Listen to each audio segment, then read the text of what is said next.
4. अवचेतन मन की चमत्कारी शक्ति।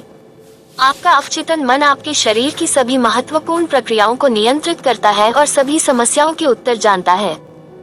अवचेतन मन की चमत्कारिक शक्ति अतुलनीय और असीमित है। आपका अवचेतन मन आपको प्रेरणा और मार्गदर्शन देता है।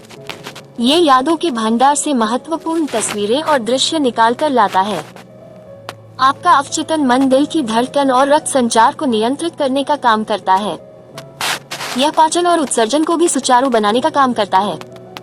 आपके भोजन को ऊतक, मांसपेशी, हड्डी और खून में रूपांतरित करने का काम भी बखूबी करता है। ये प्रक्रियाएं किसी समझदार व्यक्ति की समझ से भी परे हो सकती हैं। अवचेतन मन मनुष्य के शरीर की सभी अनिवार्य प्रक्रियाओं और कार्यों को नियंत्रित करता है। क्योंकि अवचेतन मन को सभी समस्याओं के उत्तर मालूम होते हैं, आपका अवचेतन मन न कभी सोता है, न ही कभी आराम करता है। ये हमेशा गतिशील रहता है। आपको भी अवचेतन मन की चमत्कारी शक्ति का पता चल सकता है यदि आप सोने से पहले कहें कि आप किसी विशिष्ट चीज को प्राप्त करना चाहते हैं। आपको ये जानकर खुशी होगी कि इसके बाद आपके अंदर अद्भुत शक्तियां सक्रिय होकर मनचाहे परिणाम की ओर ले जाएंगी।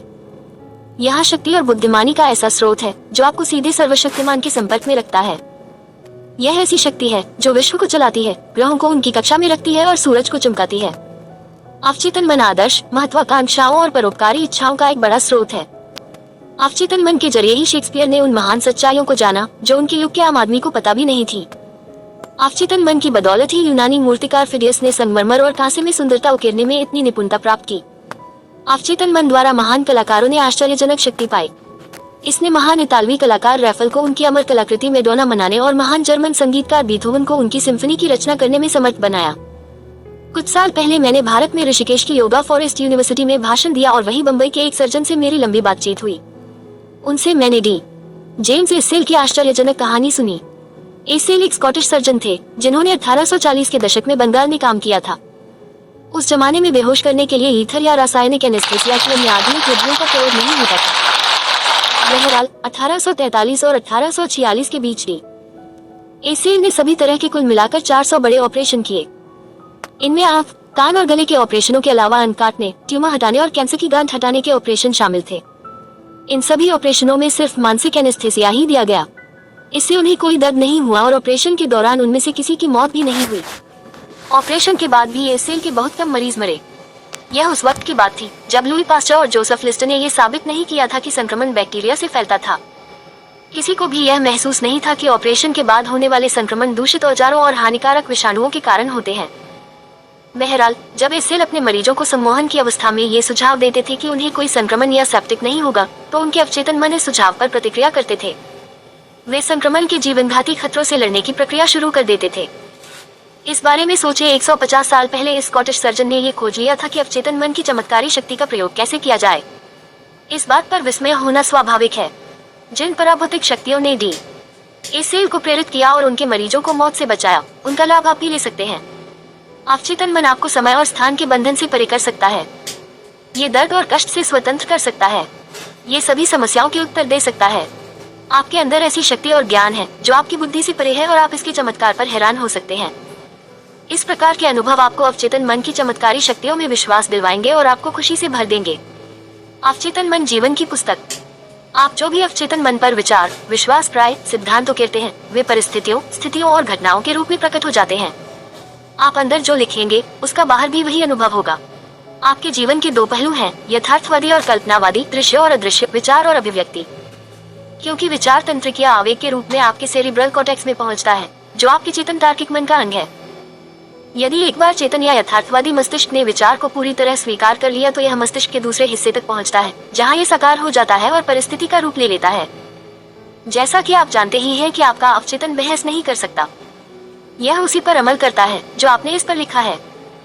यह आपके चेतन मन के निष्कर्षों या आपके फैसले को अंतिम मान लेता है। इसलिए आप हमेशा अपने जीवन की पुस्तक पर लिख रहे हैं। आपके विचार ही अंततः आपके अनुभव बन जाते हैं। अमेरिकी दार्शनिक राल्फ वाल्डो इमर्सन ने कहा था, मनुष्य वही बन जाता है जो वह दिन भर सोचता रहता है। सृजनात्मक विचारों की छाप। अमेरिकी मनोविज्ञान के जनक विलियम जेम्स ने कहा था कि अवचेतन मन में विश्व को हिलाने की शक्ति है, क्योंकि इसमें असीमित ज्ञान और बुद्धिमत्ता होती है। इसमें छिपे हुए स्रोतों से पोषण मिलता है और जीवन का नियम बन जाता है। आपके अवचेतन मन पर जो भी छाप पड़ती है, यह उसे साकार करने के लिए जमीन आसमान एक कर देगा। इसलिए आपको इस पर सिर्फ सही और सृजनात्मक विचारों की छाप ही छोड़नी चाहिए। विश्व में अव्यवस्था और दुख का कारण इसलिए है क्योंकि अधिकांश मनुष्य अपने चेतन और अवचेतन मन के आपसी संबंध को नहीं समझते हैं। यदि ये दोनों अनुरूप तथा सुखद सामंजस्य में हो तो आपको सेहत, खुशी, शांति और सुख मिलेगा। क्योंकि जब चेतन और अवचेतन मन सामंजस्य और शांति से मिलकर काम करते हैं तो इनमें कोई मतभेद नहीं होता है। प्राचीन काल में हर्मीस ट्रिस्मेगिस्ट को विश्व का सबसे महान और शक्तिशाली जादूगर माना जाता था। उनकी मौत के सदियों बाद जब उनकी कब्र खोली गई तो प्राचीन जगत को जानने वाले लोगों में बहुत उत्सुकता थी। लोग कह रहे थे कि कब्र के अंदर युगों युगों का दबा पड़ा रहस्य मिलेगा, और यह मिला भी। ये रहस्य था, जैसा अंदर वैसा बाहर, जैसा ऊपर वैसा नीचे। अर्थात आप अपने अवचेतन मन पर जो भी छाप छोड़ेंगे वह बाहर व्यक्त होगी। मोजेस, ईसा मसीह, युद्ध, जोरेस्टर, लात्से और युगों युगों की सभी प्रख्यात दूरदर्शी हस्तियों ने भी इसी सत्य की घोषणा की है। आप व्यक्तिगत रूप से जिसे सच मानते हैं वह स्थितियों, अनुभवों और घटनाओं के रूप में व्यक्त होगा।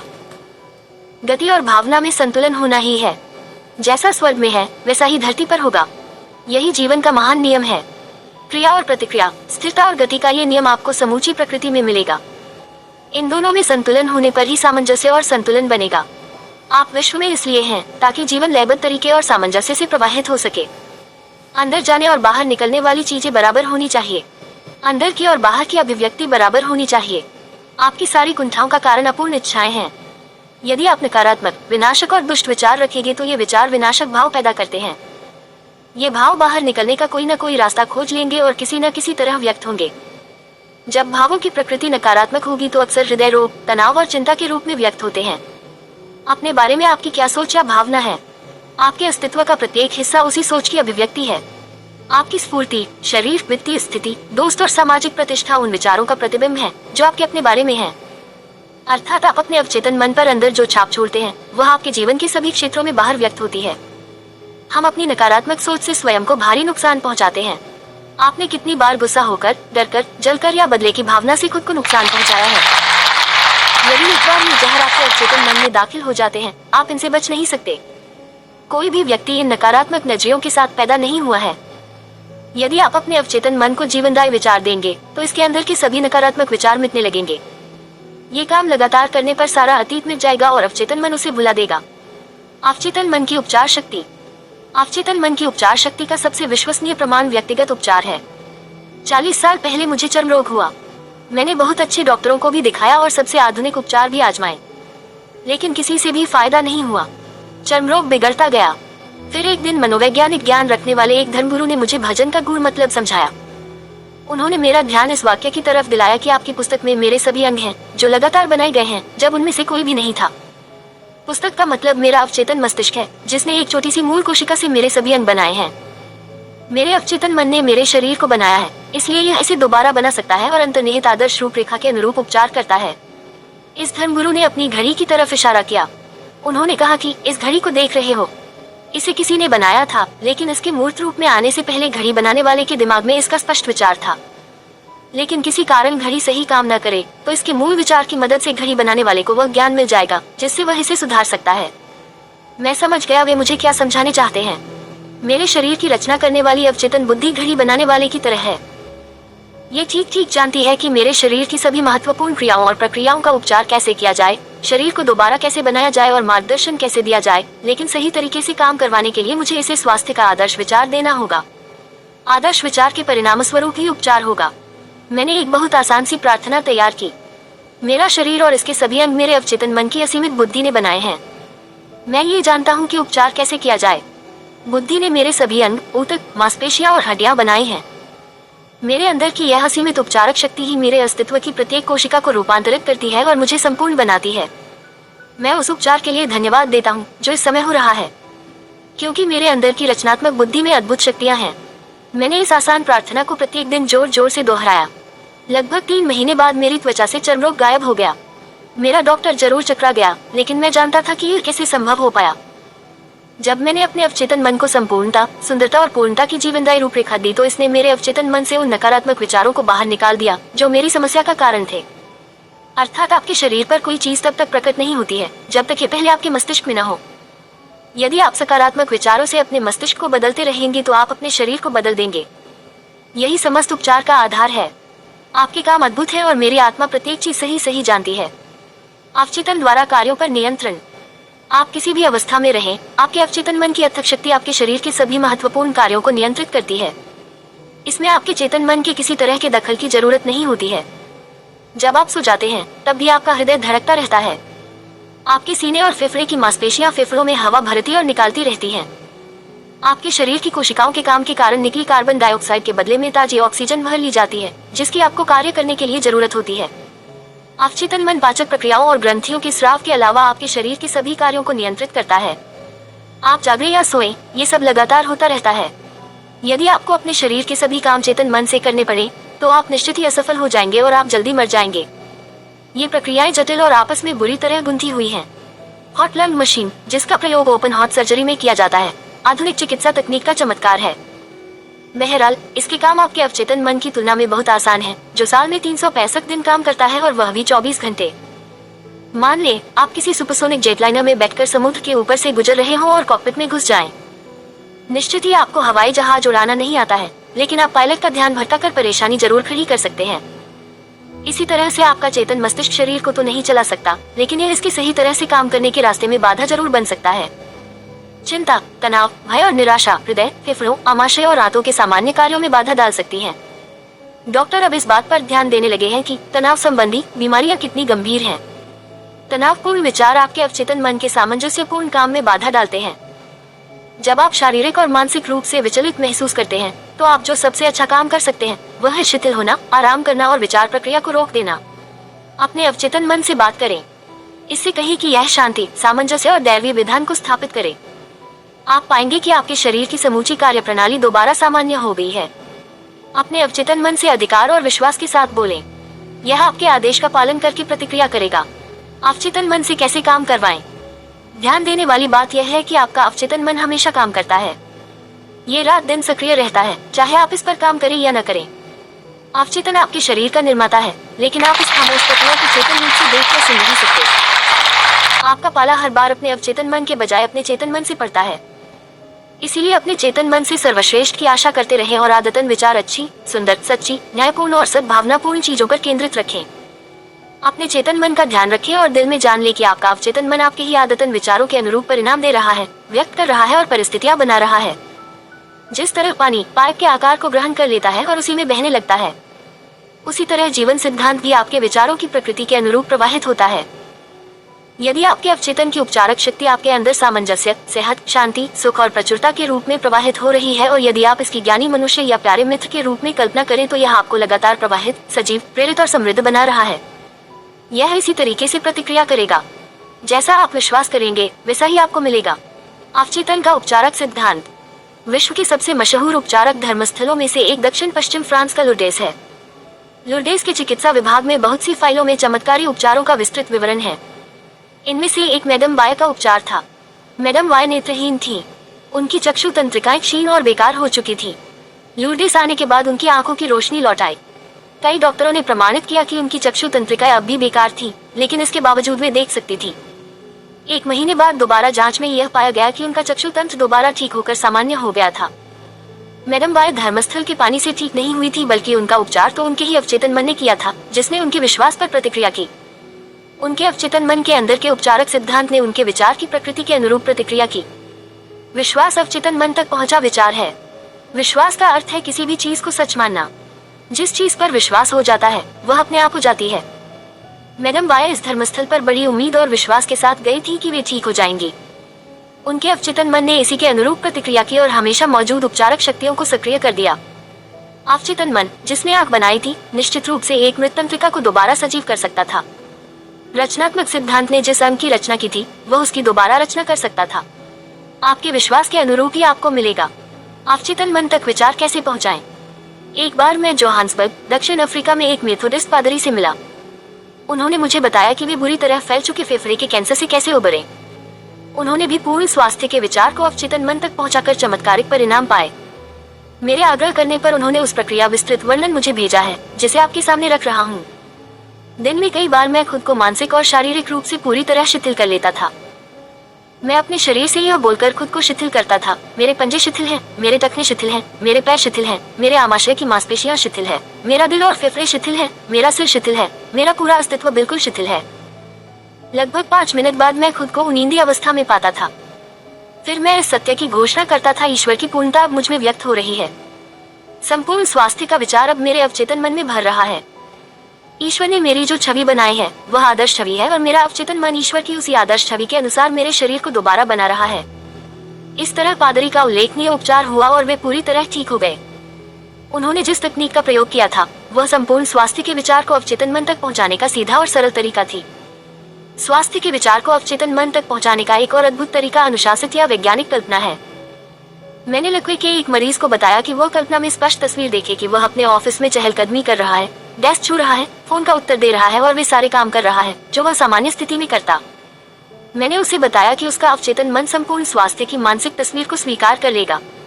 उसने खुद को इस भूमिका में झोंक दिया। उसने सचमुच महसूस किया कि वह अपने ऑफिस में लौट चुका है।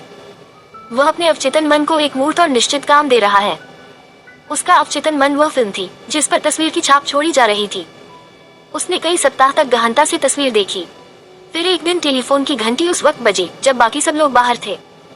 टेलीफोन उसके पलंग से 12 फुट दूर रखा था। वह जैसे तैसे इसका उत्तर देने में कामयाब हो गया। उसी पल से उसका लकवा गायब हो गया। उसके अवचेतन मन की उपचारक शक्ति ने उसकी मानसिक तस्वीर पर प्रतिक्रिया की और उपचार संभव हो गया। वह एक मानसिक अवरोध से पीड़ित था जिसने मस्तिष्क में उत्पन्न तंत्रिका आवेगों को उसके पैरों तक पहुंचने से रोक दिया था।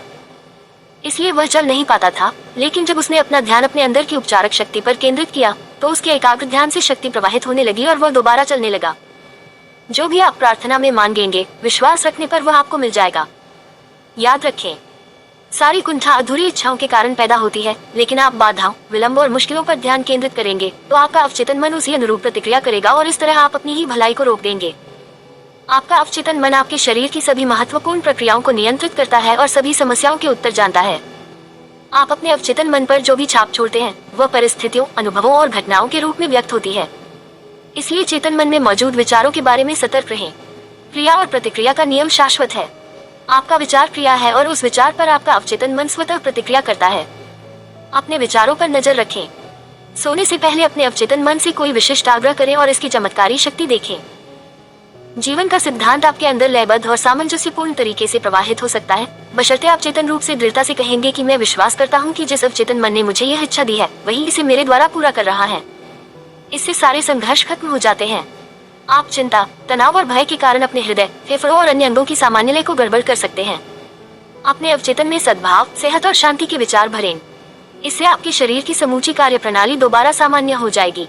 अपनी समस्या के सुखद अंत या समाधान की कल्पना करें। उपलब्धि के रोमांच को महसूस करें।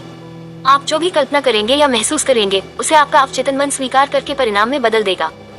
अपने चेतन मन से सर्वश्रेष्ठ की उम्मीद करते रहें। आपका अवचेतन मन निष्ठा से आपके आदतन विचारों को साकार कर देगा। 5. प्राचीन काल में मानसिक उपचार। खुद को बार बार याद दिलाएं कि उपचारक शक्ति आपके अवचेतन मन में है। प्रत्येक युग में प्रत्येक महाद्वीप, परिवेश और संस्कृति के मनुष्य मानते हुए आए हैं कि कहीं न कहीं पर एक चमत्कारिक उपचारक शक्ति है जो मनुष्य की शारीरिक क्षमताओं को दोबारा लौटा सकती है और बीमारी ठीक कर सकती है। ये रहस्यमय शक्ति कुछ विशेष स्थितियों में जागृत की जा सकती है और इसे सही तरीके से जागृत करने पर मानवीय कष्ट कम हो जाता है। इतिहास इस विश्वास की पुष्टि करता है। विश्व के इतिहास में मनुष्यों को प्रभावित करने के ज्ञान में बीमारी का उपचार भी शामिल था, पुजारियों और धर्मगुरुओं तक ही सीमित था। उनका मानना था कि ईश्वर ने उन्हें कुछ विशेष शक्तियां दी हैं, जिनमें उपचारक शक्ति भी शामिल थी। उपचार के तरीके और कर्मकांड विश्व भर में भिन्न भिन्न थे, लेकिन आमतौर पर उनमें ईश्वर की आराधना और चढ़ावा शामिल होता था। इसके अलावा विभिन्न धार्मिक अनुष्ठान भी किए जाते थे, जैसे हाथ पर हाथ रखना और मंत्रों का प्रयोग। ताबीजों, जंतर, अंगुलियों, स्मृति चिन्हों और तस्वीरों का प्रयोग भी शामिल था। जैसे प्राचीन मंदिरों में पुजारी रोगियों को नशीले पदार्थ खिलाते थे और उनके मूर्छित हो जाने पर सम्मोहन के सुझाव देते थे। मरीजों को बताया जाता था कि उन्हें नींद में ईश्वर दिखेगा और उनका उपचार हो जाएगा। इस तरह बहुत से रोगी स्वस्थ भी हुए। हीकेट के भक्तों से कहा गया कि वे राल, लोबान और गंधरस को छिपकलियों के साथ मिलाकर चांद की रोशनी में खुली हवा में कूटें। इस अजीब और रहस्यमय रस्म के बाद वे देवी की प्रार्थना करते थे, अपना बनाया हुआ काढ़ा पीकर सो जाते थे। उन्हें सपने में देवी नजर आती थी। भले ही यह अनुष्ठान हमें अजीब, संभवतः अति कल्पनाशील भी लगे, लेकिन इसके बावजूद इससे अक्सर रोग ठीक हो जाते थे। प्राचीन मानव ने अवचेतन मन की अविश्वसनीय शक्ति के दोहन के कई प्रभावी तरीके खोजकर उनसे उपचार करते थे। वे जानते थे कि ये तरीके प्रभावी हैं, लेकिन वे यह नहीं जानते थे कि वे कैसे या क्यों प्रभावी थे। हम देखते हैं कि अवचेतन मन को सशक्त सुझाव देकर उपचार किया जा सकता है। धार्मिक अनुष्ठान मनुष्यों की कल्पना पर गहरा असर डालते थे। इनके कारण उनका अवचेतन मन उपचारक के प्रबल सुझावों को आसानी से स्वीकार कर लेता था, किंतु उपचार का काम मरीज का अवचेतन मन ही करता था। ऐसा भी हुआ जब अधिकृत उपचारक असफल हो गए और मरीजों ने उम्मीद छोड़ दी, वहाँ अनधिकृत उपचारकों को उल्लेखनीय सफलता मिली है। ये सोचने पर मजबूर करता है कि विश्व के सभी हिस्सों में इन उपचारकों ने ये इलाज कैसे किए। इसका उत्तर आसान है, क्योंकि रोगी के अंधे विश्वास ने उसके अवचेतन मन में निहित उपचारक शक्ति को स्वतंत्र कर दिया। उपचारकों के इलाज और तरीके जितने कल्पनाशील और अजीब होंगे, ज्यादा संभावना यही होती थी कि रोगी यह विश्वास कर ले कि इतनी अजीब चीज निश्चित रूप से असाधारण शक्तिशाली होगी। उत्तेजित भावनात्मक अवस्था के कारण उनके लिए चेतन और अवचेतन मन में स्वास्थ्य के सुझाव को स्वीकार करना आसान हो जाता था। इस विषय पर हम आगे विस्तार से बात रखेंगे। अवचेतन शक्तियों के प्रयोग और बाइबल। जिन भी चीजों की आप इच्छा करते हैं, यदि प्रार्थना के समय विश्वास करें कि वे आपको मिल रही हैं, तो वे आपको मिल जाएंगी। इसे दोबारा पढ़ें और काल के फर्क पर गौर करें। विश्वास और मिल रहे हैं वर्तमान काल में है, लेकिन मिल जाएंगी भविष्य काल में है। प्रेरित लेखक हमें व्याकरण के इस छोटे से अंतर से बहुत ही महत्वपूर्ण बात बता रहा है, लेकिन हम इस तथ्य को सच मान लेते हैं और स्वीकार कर लेते हैं कि हमारी इच्छा वर्तमान में ही पूरी हो चुकी है, तो ये भविष्य में अवश्य पूरी होगी। इस तकनीक की सफलता इस विश्वास में निहित है कि विचार या तस्वीर मन में वास्तविकता का रूप ले चुकी है। मस्तिष्क के क्षेत्र में किसी चीज को साकार करने के लिए इसे सचमुच मौजूद मानना होगा। ये गूढ़ शब्द विचार की रचनात्मक शक्ति के प्रयोग द्वारा अवचेतन पर अपनी मनचाही चीज की छाप छोड़ने का संक्षिप्त और विशिष्ट तरीका सुझाते हैं। आपका विचार, योजना या उद्देश्य अपने स्तर पर उतना ही वास्तविक है जितना कि आपका हाथ या हृदय। बाइबल की इस तकनीक का पालन करने पर आप अपने मन से परिस्थितियों या किसी भी ऐसी चीज के सारे विचार बिल्कुल खत्म कर देते हैं जिससे नकारात्मक परिणाम मिल सकता हो। आप अपने मन में एक बीज बो रहे हैं जिसे लेकिन आप ज्यों का त्यों छोड़ दे तो ये हमेशा बाहरी फल में अंकुरित होगा। ईसा मसीह जिस महत्वपूर्ण नींव पर जोर देते थे वह था विश्वास। आप बाइबल में यह बात बार बार पढ़ते हैं, आपके विश्वास के अनुसार आपको दिया जाएगा। यदि आप जमीन में निश्चित प्रकार के बीज बोते हैं, तो आप विश्वास रखें कि आपको उसी चीज का फल मिलेगा जिसका बीज आपने बोया है। ये बीजों का तरीका है। विकास तथा कृषि के नियमों के आधार पर आप जानते हैं कि आपको बीज का वही फल मिलेगा। बाइबल में विश्वास अर्थात सोचने का एक तरीका है, मानसिक नजरिया है, आंतरिक निश्चय है। जिस विचार को आप चेतन मन में पूरी तरह स्वीकार कर लेते हैं, वह आपके अवचेतन मन में साकार और प्रकट होगा। विश्वास एक तरह से उसे सच मानना है जिसे आपकी तर्क शक्ति और इंद्रियां अस्वीकार करती हैं। यह अपने छोटे, तार्किक, विश्लेषणात्मक चेतन मन की बात सुनने से इनकार करना है। ये तो अपने अवचेतन मन की आंतरिक शक्ति पर पूरे विश्वास का नजरिया रखना है। यहाँ बाइबल की उपचार तकनीक का एक बहुत मशहूर उदाहरण है। ईसा मसीह जब घर में आए तो उनके पास दो अंधे आदमी आए। ईसा मसीह ने उनसे पूछा, तुम्हें विश्वास है कि मैं ये करने में सक्षम हूँ? उन्होंने कहा, हाँ प्रभु। फिर उन्होंने उन अंधों की आंखें छूकर कहा, तुम्हारी विश्वास के अनुरूप तुम्हें मिले। और उनकी आंखें खुल गईं और ईसा मसीह ने उन्हें सख्त हिदायत दी कि यह बात किसी को पता नहीं चलनी चाहिए। तुम्हारे विश्वास के अनुरूप तुम्हें मिले, ये कहकर ईसा मसीह अंधे व्यक्तियों के अवचेतन मन से सहयोग मांग रहे थे। उनका विश्वास उनकी सबसे बड़ी उम्मीद थी, उनकी आंतरिक भावना थी। उनका आंतरिक विश्वास था कि कोई चमत्कार होगा और उनकी प्रार्थना का उत्तर मिलेगा। और ऐसा ही हुआ। यह उपचार की सनातन तकनीक है जिसका प्रयोग विश्व भर के सभी उपचारक समूह करते हैं, चाहे वे किसी भी धार्मिक पंथ के हो। ये बात किसी को पता नहीं चलनी चाहिए, ये कहकर ईसा मसीह ठीक हुए। क्योंकि रोगी मनुष्यों को बताते तो अविश्वास करने वाले मनुष्य संदेह करते और अपमानजनक आलोचना करके उन्हें सताते। इससे वे लाभ कम भी हो सकते थे जो ईसा मसीह के हाथ से उन्हें मिले थे, क्योंकि इससे उनके अवचेतन मन में भय, शंका और तनाव के विचार भर जाते। अधिकार और शक्ति के साथ उन्होंने गंदी आत्माओं को आदेश दिया और वे बाहर आ गईं। जब रोगी ईसा मसीह के पास ठीक होने आए तो उनका उपचार उनका विश्वास और ईसा मसीह की अवचेतन मन की उपचारक शक्ति की समझ से हो गया। ईसा मसीह ने जो भी आदेश दिया, अंदर से उसे सच माना। वे और मदद मांग रहे मनुष्य एक ही शाश्वत कल्पनावादी मस्तिष्क में थे। ईसा मसीह के अंदरूनी ज्ञान और उपचारक शक्ति के विश्वास ने रोगियों के अवचेतन के नकारात्मक विनाशक स्वरूप को बदल दिया। आंतरिक मानसिक बदलाव के परिणाम स्वरूप उपचार अपने आप हो गया। उनका आदेश मरीजों के अवचेतन मन से किया गया आग्रह था। साथ ही उन्होंने अधिकार के साथ इसलिए बोला था क्योंकि वे जानते थे कि अवचेतन मन तभी प्रतिक्रिया करेगा। अवचेतन मन की प्रतिक्रिया के बारे में वे जागरूक थे और उन्हें इस पर पूरा भरोसा था। विश्व के अन्य चमत्कार। बहुत से देशों में ऐसे धर्मस्थल हैं जहां रोगियों का उपचार किया जाता है। कुछ विश्व भर में मशहूर हैं और बाकी के सिर्फ आसपास के लोगों में ही हैं। चाहे वे मशहूर हो या ना हो, इन धर्मस्थलों पर जो उपचार होता है वह अवचेतन मन की शक्तियों से ही होता है। मैंने जापान के धर्मस्थलों की यात्रा की है। डाइबुत्सु का धर्मस्थल विश्व भर में मशहूर है। इसका मुख्य आकर्षण बुद्ध की कांसे की विशाल प्रतिमा है जो 42 फुट ऊंची है। इसमें बुद्ध हाथ बांधे बैठे हैं और उनका सिर गहन चिंतन के आनंद के आकार में झुका है। मूर्ति के पैरों पर पैसे, फल, चावल और संतरे चढ़ाए जा रहे थे। मोमबत्तियां और अगरबत्तियां जलाई जा रही थी और मिनौतियां की जा रही थी। मैंने भी एक लड़की की प्रार्थना सुनी जिसने नीचे झुककर 2 संतरे चढ़ा दिए। वह बुद्ध को अपनी आवाज लौटाने के लिए धन्यवाद दे रही थी। धर्मस्थल पर आने के बाद आवाज लौट आई। उसके मन में विश्वास था कि बुद्ध उसकी आवाज लौटा देंगे यदि वह निश्चित अनुष्ठान, उपवास और चढ़ावा चढ़ाए। उसकी उम्मीद और विश्वास प्रबल थे। परिणाम ये हुआ कि उसका मस्तिष्क विश्वास के बिंदु तक पहुंच गया। उसके अवचेतन मन ने उसके विश्वास पर प्रतिक्रिया करते हुए उसकी आवाज ठीक कर दी। कल्पना और अंधविश्वास की शक्ति इतनी प्रबल होती है कि उसे नजरअंदाज नहीं किया जा सकता। इसका एक अद्भुत उदाहरण मेरे एक रिश्तेदार का है जो पश्चिमी ऑस्ट्रेलिया में रहते थे। TB होने के कारण उनके फेफड़े बुरी तरह खराब हो गए थे। उनके बेटे ने अपने पिता की मदद करने का फैसला किया। उसने अपने पिता से बताया कि वह अजीब शक्तियों वाले एक घुमंतु सन्यासी से मिला था। ये सन्यासी यूरोप के एक बहुत मशहूर उपचारक धर्मस्थल पर काफी समय रहने के बाद लौटा था। वहां से वह ट्रेयू क्रॉस के एक छोटे टुकड़े को लाने में कामयाब हो गया था। ट्रेयू क्रॉस जो एक मध्ययुगीन अंगूठी में जड़ा है और इस क्रॉस के टुकड़े को छूने भर से सदियों से अनगिनत रोगी ठीक होते आ रहे थे। जब बेटे ने यह सुना तो उसने सन्यासी को अपने पिता की बीमारी के बारे में बताया और उससे अंगूठी उधार मांगी। सन्यासी तैयार हो गया और बेटे ने स्वेच्छा से $500 का सामान सन्यासी को भेंट कर दिया। जब बेटे ने अपने पिता को अंगूठी दिखाई तो उन्होंने उसके हाथ से अंगूठी छीन ली। उन्होंने अंगूठी अपने सीने से लगाई, मन ही मन प्रार्थना की और सो गए। सुबह तक वे ठीक हो चुके थे। क्लिनिक के सभी परीक्षणों की रिपोर्ट थी कि उन्हें TB नहीं है। इस तरह के चमत्कार हर जगह होते रहते हैं। सबसे महत्वपूर्ण बात यह है कि बेटे की अद्भुत कहानी बिल्कुल मनगढ़ंत थी। सच तो यह था कि उसने फुटपाथ से लकड़ी का एक सामान्य टुकड़ा उठा लिया था और सुनार के यहाँ जाकर पुराने जमाने की डिजाइन वाली एक सोने की अंगूठी में जड़वा लिया था। फिर उसने अपने पिता को यह अंगूठी दे दी। जाहिर है फुटपाथ से उठाए उस लकड़ी के टुकड़े से पिता का उपचार नहीं हुआ था। नहीं, उपचार तो पिता की कल्पना शक्ति के कारण हुआ था जो प्रबलता से बढ़ गई थी। इसके साथ ही पूर्ण उपचार की विश्वास भरी उम्मीद भी थी।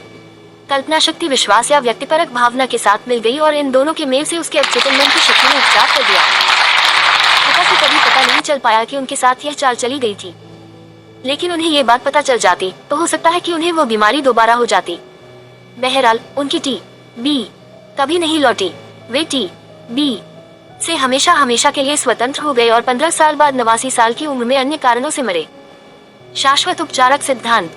उपचार की सभी पद्धतियां बहुत आश्चर्यजनक उपचार कर सकती हैं। ये किसी आंतरिक घटक और प्रक्रिया के कारण होगा जो सब में समान हो। सचमुच ऐसा ही है। उपचार का घटक अवचेतन मन है और उपचार की प्रक्रिया विश्वास है।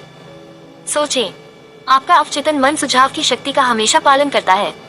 आपके शरीर के सभी कार्यों, स्थितियों और अनुभूतियों पर आपके अवचेतन मन का पूरा नियंत्रण होता है। आपके मानसिक कार्यों का विभाजन करके एक कार्य चेतन मन को और दूसरा कार्य अवचेतन मन को सौंपा गया है। जैसा कि आप जानते हैं कि सुझाव से सम्मोहित मनुष्यों में किसी भी बीमारी के लक्षण पैदा किए जा सकते हैं। सम्मोहित अवस्था में दिए गए सुझाव की प्रकृति के अनुसार मनुष्य को बुखार हो सकता है, उसका चेहरा लाल हो सकता है या उसे सर्दी हो सकती है। आप मनुष्य को सुझाव दे सकते हैं कि उसे लकवा मार गया है और वह चल नहीं सकता, और ऐसा ही होगा। आप सम्मोहित मनुष्य की नाक के नीचे ठंडे पानी का एक कप रखकर उसे बता सकते हैं कि इसमें नस्वार भरी है, इसे सूंघो। वह बुरी तरह और बार बार छींकने लगेगा। आपको क्या लगता है छींक किस कारण आई? पानी के कारण या सुझाव के कारण? जैसे किसी को घास से एलर्जी है तो आप सम्मोहित अवस्था में उसकी नाक के सामने कोई कागज का फूल या खाली गिलास रखकर उससे कह सकते हैं कि यह घास है। उसमें एलर्जी के सामान्य लक्षण प्रकट हो जाएंगे। इससे हमें पता चलता है कि शारीरिक लक्षण अवचेतन मन के कारण पैदा हुए थे। इन लक्षणों का इलाज भी अवचेतन मन में ही होता है। विभिन्न चिकित्सा पद्धतियां जैसे ऑस्टियोपैथी, कायरोप्रैक्टिस, चिकुआंग, एक्यूपंक्चर और नेचुरोपैथी उल्लेखनीय उपचार का दावा करती हैं। यही दावा विश्व भर के विभिन्न धर्मों के अनुष्ठान और कर्मकांड करते हैं। सभी उपचार अवचेतन मन द्वारा किए जाते हैं जो एकमात्र उपचारक है। याद रहे कि अवचेतन मन आपकी उंगली के घाव को किस तरह भरता है। ये जानता है कि इसे कैसे करना है। डॉक्टर घाव पर पट्टी बांधकर कहता है कि प्रकृति इसे ठीक कर देगी, लेकिन प्रकृति और कुछ नहीं बल्कि प्राकृतिक नियम का दूसरा नाम है जो अवचेतन मन का नियम है। आत्मरक्षा की सहज भावना प्रकृति का पहला नियम है और आत्मरक्षा अवचेतन मन का सबसे प्रमुख काम है। आपकी सबसे प्रबल सहज भावना सबसे सशक्त आत्म सुझाव है। बहुत अलग सिद्धांत। विभिन्न उपचार समूहों ने उपचार के भिन्न भिन्न सिद्धांत दिए हैं। दावा है कि उनका सिद्धांत ही सही है क्योंकि उनके तरीके से अच्छे परिणाम मिलते हैं। जैसा कि हम इस अध्याय में पढ़ चुके हैं, ये सही नहीं हो सकता। हालांकि उपचार के बहुत से तरीके हैं। फ्रांज एंटन मेस्मर 1734-1815 एक ऑस्ट्रियन चिकित्सक थे जो पेरिस में इलाज करते थे। वे बीमार के शरीर पर चुंबक लगाकर उसे चमत्कारी तरीके से ठीक कर सकते हैं। उन्होंने कांच और कई धातुओं के टुकड़ों से भी इलाज करके दिखाया। बाद में उन्होंने इन सभी वस्तुओं का प्रयोग छोड़ दिया और रोगी के शरीर पर हाथ फेरकर इलाज करने लगे। उनका दावा था कि उनके उपचार का असली स्रोत प्राणी चुंबकीयता है, जो उपचारक के हाथ से प्रवाहित होकर रोगी के शरीर में पहुंच जाती है। मेस्मर ने उपचार के इस तरीके को मेस्मेरिज्म नाम दिया। आज हम इसे सम्मोहन के नाम से जानते हैं। दूसरे डॉक्टरों का दावा था कि सिर्फ सुझाव देकर ही उन्होंने अपने सभी उपचार किए थे, लेकिन डॉक्टरों को मानना पड़ा कि वे यह नहीं जानते थे कि सुझाव की शक्ति से इतने अद्भुत परिणाम कैसे मिले। ये सभी समूह मनोविश्लेषक, मनोवैज्ञानिक, ऑस्टियोपैथिस्ट, कायरोप्रैक्टर्स, उपचारक और प्रत्येक तरह के धार्मिक समूह एक ही शाश्वत सिद्धांत का प्रयोग कर रहे हैं जो अवचेतन मन में मौजूद है। प्रत्येक मनुष्य ये दावा कर सकता है कि उपचार उनके सिद्धांत के कारण हुआ है, लेकिन सच्चाई कोसों दूर है। उपचार की सभी प्रक्रियाओं का एक निश्चित सकारात्मक मानसिक नजरिया होता है, एक अंदरूनी नजरिया या सोचने का तरीका है जिसे विश्वास कहा जाता है। उपचार विश्वासपूर्ण उम्मीद के कारण होता है जो अवचेतन मन को सशक्त सुझाव देती है। इसी से उपचारक शक्ति स्वतंत्र होती है।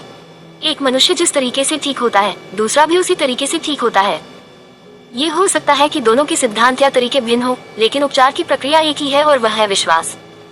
सिर्फ एक ही उपचारक शक्ति है, आपका अवचेतन मन। आप अपना मनपसंद सिद्धांत, विश्वास और तरीका चुन लें। आप विश्वास रखें और यदि आपको विश्वास है तो आपको परिणाम अवश्य मिलेंगे। पैरासेल्सिस के विचार। फिलिपस पैरासेल्सिस 1493-1541 एक मशहूर स्विस अल्केमिस्ट, कीमियागर और चिकित्सक थे।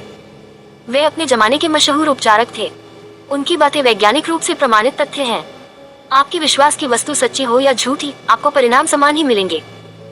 लेकिन मैं सेंट पीटर की प्रतिमा पर उतना ही विश्वास करता हूँ जितना कि स्वयं सेंट पीटर में करता, तो मुझे वही परिणाम मिलेंगे जो मुझे सेंट पीटर से मिलते। यह अंधविश्वास है, लेकिन विश्वास चमत्कार करता है और विश्वास सच्चा हो या झूठा, यह हमेशा चमत्कार करेगा। पैरासेल्सिस के विचारों को पिएत्रो पोम्पोनेजी ने लिखा कि हम आसानी से उन अद्भुत परिस्थितियों की कल्पना कर सकते हैं जो आत्मविश्वास और कल्पना से उत्पन्न हो सकती हैं, खासकर जब ये दोनों ही चीजें रोगी और उसे प्रभावित करने वाले के बीच प्रवाहित हों। निश्चित स्मृति चिन्हों के प्रभाव से होने वाले उपचार उनकी कल्पना और आत्मविश्वास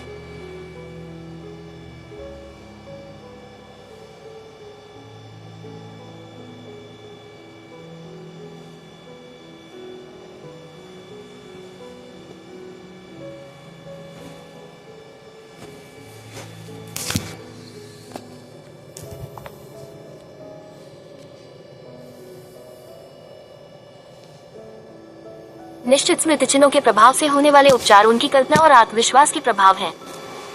नीम हकीम और दार्शनिक जानते हैं कि यदि किसी संत की अस्थियों की जगह किसी सामान्य मनुष्य की अस्थियों को रख दिया जाए, तब भी बीमारी को उतने ही लाभकारी परिणाम मिलेंगे, लेकिन उन्हें यह विश्वास हो कि यही सच्चे स्मृति चिन्ह हैं।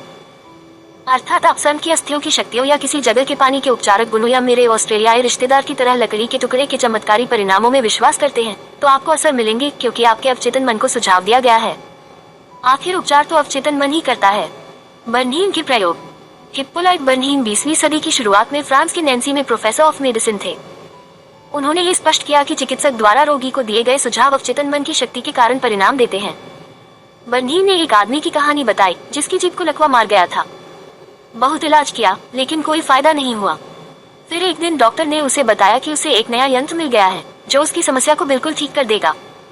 इसके बाद डॉक्टर ने उसके मुंह में एक जेबी थर्मामीटर लगा दिया। मरीज को लगा कि यही वह यंत्र है जो उसे ठीक कर देगा। कुछ ही पलों में वह खुशी से चिल्लाने लगा कि अब वह फिर से अपनी जीभ घुमा सकता है। बर्नहीम ने कहा कि हमारे पास इसी तरह के कुछ और तथ्य मिलेंगे। एक युवती मेरे ऑफिस में आई जिसकी 4 हफ्तों से आवाज चली गई थी। जांच पड़ताल के बाद मैंने अपने विद्यार्थियों को बताया कि कई बार बोलने की क्षमता बिजली के प्रयोग से तत्काल लौट आती है, क्योंकि इसे सुझाव दिया जा सकता है। मैंने अपना इंडक्शन एपरेट्स बुलवाया। मैंने उसके स्वरयंत्र को थोड़ा हिलाया और कहा कि अब तुम बोल सकती हो। एक ही पल में मैंने उससे एक बुलवा लिया, फिर ची और फिर मारिया। वह स्पष्टता से बोलती रही। उसकी आवाज दोबारा लौट आई। यहाँ बर्नहीम विश्वास की शक्ति और रोगी की आशा के बारे में बता रहे हैं, जिसने अवचेतन मन को सशक्त सुझाव दिया। डाक टिकट चिपकाकर फोड़े उत्पन्न करना। बर्नहीम बताते हैं कि उन्होंने एक मरीज की पीठ पर डाक टिकट चिपकाकर उसे सुझाव दिया कि उसे फोड़ा हो गया है। इस तरह के प्रदर्शनों की पुष्टि विश्व के कई हिस्सों में कई डॉक्टरों के प्रयोगों और अनुभवों में हुई है। प्रमाणों को देखते हुए शंका की कोई गुंजाइश नहीं है कि मौखिक सुझाव देकर रोगियों के शरीर में संरचनात्मक परिवर्तन किए जा सकते हैं। खून निकलने का कारण। किसी व्यक्ति को सुझाव देकर खून भी निकलवाया जा सकता है। D.M. बुरू ने एक मनुष्य पर सम्मोहन करके उसे यह सुझाव दिया, आज दोपहर 4 बजे तुम मेरे ऑफिस में आओगे, इस कुर्सी पर बैठोगे और सीने पर हाथ बांध लोगे। इसके बाद तुम्हारी नाक से खून बहने लगेगा। दोपहर को उस युवक ने ठीक वही किया जैसा उसे सुझाव दिया गया था। जब उसने अपने हाथ बांध लिए तो उसके बाएं नथुने से खून की कुछ बूंदें टपक गईं। ऐसा ही उन्होंने एक रोगी को सम्मोहित करके उसका नाम उसकी बांह पर एक औजार की भुनथरी नोक से लिख दिया। फिर बुरु ने कहा, आज दोपहर 4 बजे तुम सो जाओगे। मेरी खींची लाइनों पर तुम्हारे हाथ से खून निकलेगा और तुम्हारा नाम हाथ पर उभर आएगा। रोगी पर नजर रखी गई। 4 बजे वह सो गया। उसकी बाईं बांह पर अक्षर चमकने लगे और कई जगहों पर खून की बूंदें भी दिखने लगी। अक्षर धीरे धीरे मिट गए, लेकिन 3 महीने बाद भी वे धुंधले दिख रहे थे। ये तथ्य आधारभूत मान्यताओं को सही साबित करते हैं। अवचेतन मन हमेशा सुझाव की शक्ति का पालन करता है और शरीर के कार्य, अनुभूतियों और स्थितियों पर पूरा नियंत्रण करता है। सभी उदाहरण बताते हैं कि नाटकीय तरीके से दिए गए सुझाव असामान्य स्थितियों को भी प्रेरित कर सकते हैं। ये इस बात के सबूत हैं कि मनुष्य अपने अवचेतन मन में जैसा सोचता है वह वैसा ही बन जाता है। याद रखें, जान लें कि विश्वास जमीन में बोए बीज की तरह है। यह अपनी तरह के फल देता है। अपने मन में विचार का बीज बोले, इसे उम्मीद का पानी और खाद दें। ये वास्तविकता में बदल जाएगा। किसी पुस्तक, नए आविष्कार या नाटक का विचार आपके मस्तिष्क में हकीकत है। इसीलिए आप इस बात पर विश्वास कर सकते हैं कि यह इस समय आपके पास है। अपने विचार, योजना या आविष्कार की वास्तविकता पर विश्वास करें। जब आप ऐसा करेंगे तो ये प्रकट हो जाएगा। खुद को बार बार याद दिलाएं कि उपचारक शक्ति आपके अवचेतन मन में है। किसी और के लिए प्रार्थना करते समय ये जान लें कि आपका आंतरिक ज्ञान किसी दूसरे के अवचेतन मन के नकारात्मक स्वरूप को बदल सकता है तथा अद्भुत परिणाम दे सकता है। सारे रोग मस्तिष्क में पैदा होते हैं। कोई भी चीज शरीर पर तब तक प्रकट नहीं होती है जब तक कि उसके अनुरूप मानसिक संरचना न हो। सम्मोहन के सुझाव से लगभग प्रत्येक रोग के लक्षण उत्पन्न किए जा सकते हैं। आप विभिन्न धर्मस्थलों पर जिन चमत्कारी उपचारों के बारे में सुनते हैं वे कल्पना शक्ति और अंधविश्वास के कारण होते हैं, जो अवचेतन मन पर कार्य करके उपचारक शक्ति को स्वतंत्र करती है। इससे पता चलता है कि आपके विचार कितने शक्तिशाली हैं। उपचार की सिर्फ एक ही प्रक्रिया है और वह है विश्वास। सिर्फ एक ही उपचारक शक्ति है और वह है आपका अवचेतन मन।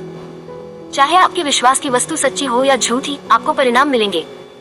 आपका अवचेतन मन आपके मस्तिष्क के विचार पर प्रतिक्रिया करता है। विश्वास को अपने मस्तिष्क के विचार के रूप में देखें। इतना ही काफी है। आप जिन महान और उदात्त विचारों के बारे में आदतन सोचते हैं वे महान कर्म बन जाते हैं। 6. आधुनिकता और मानसिक उपचार।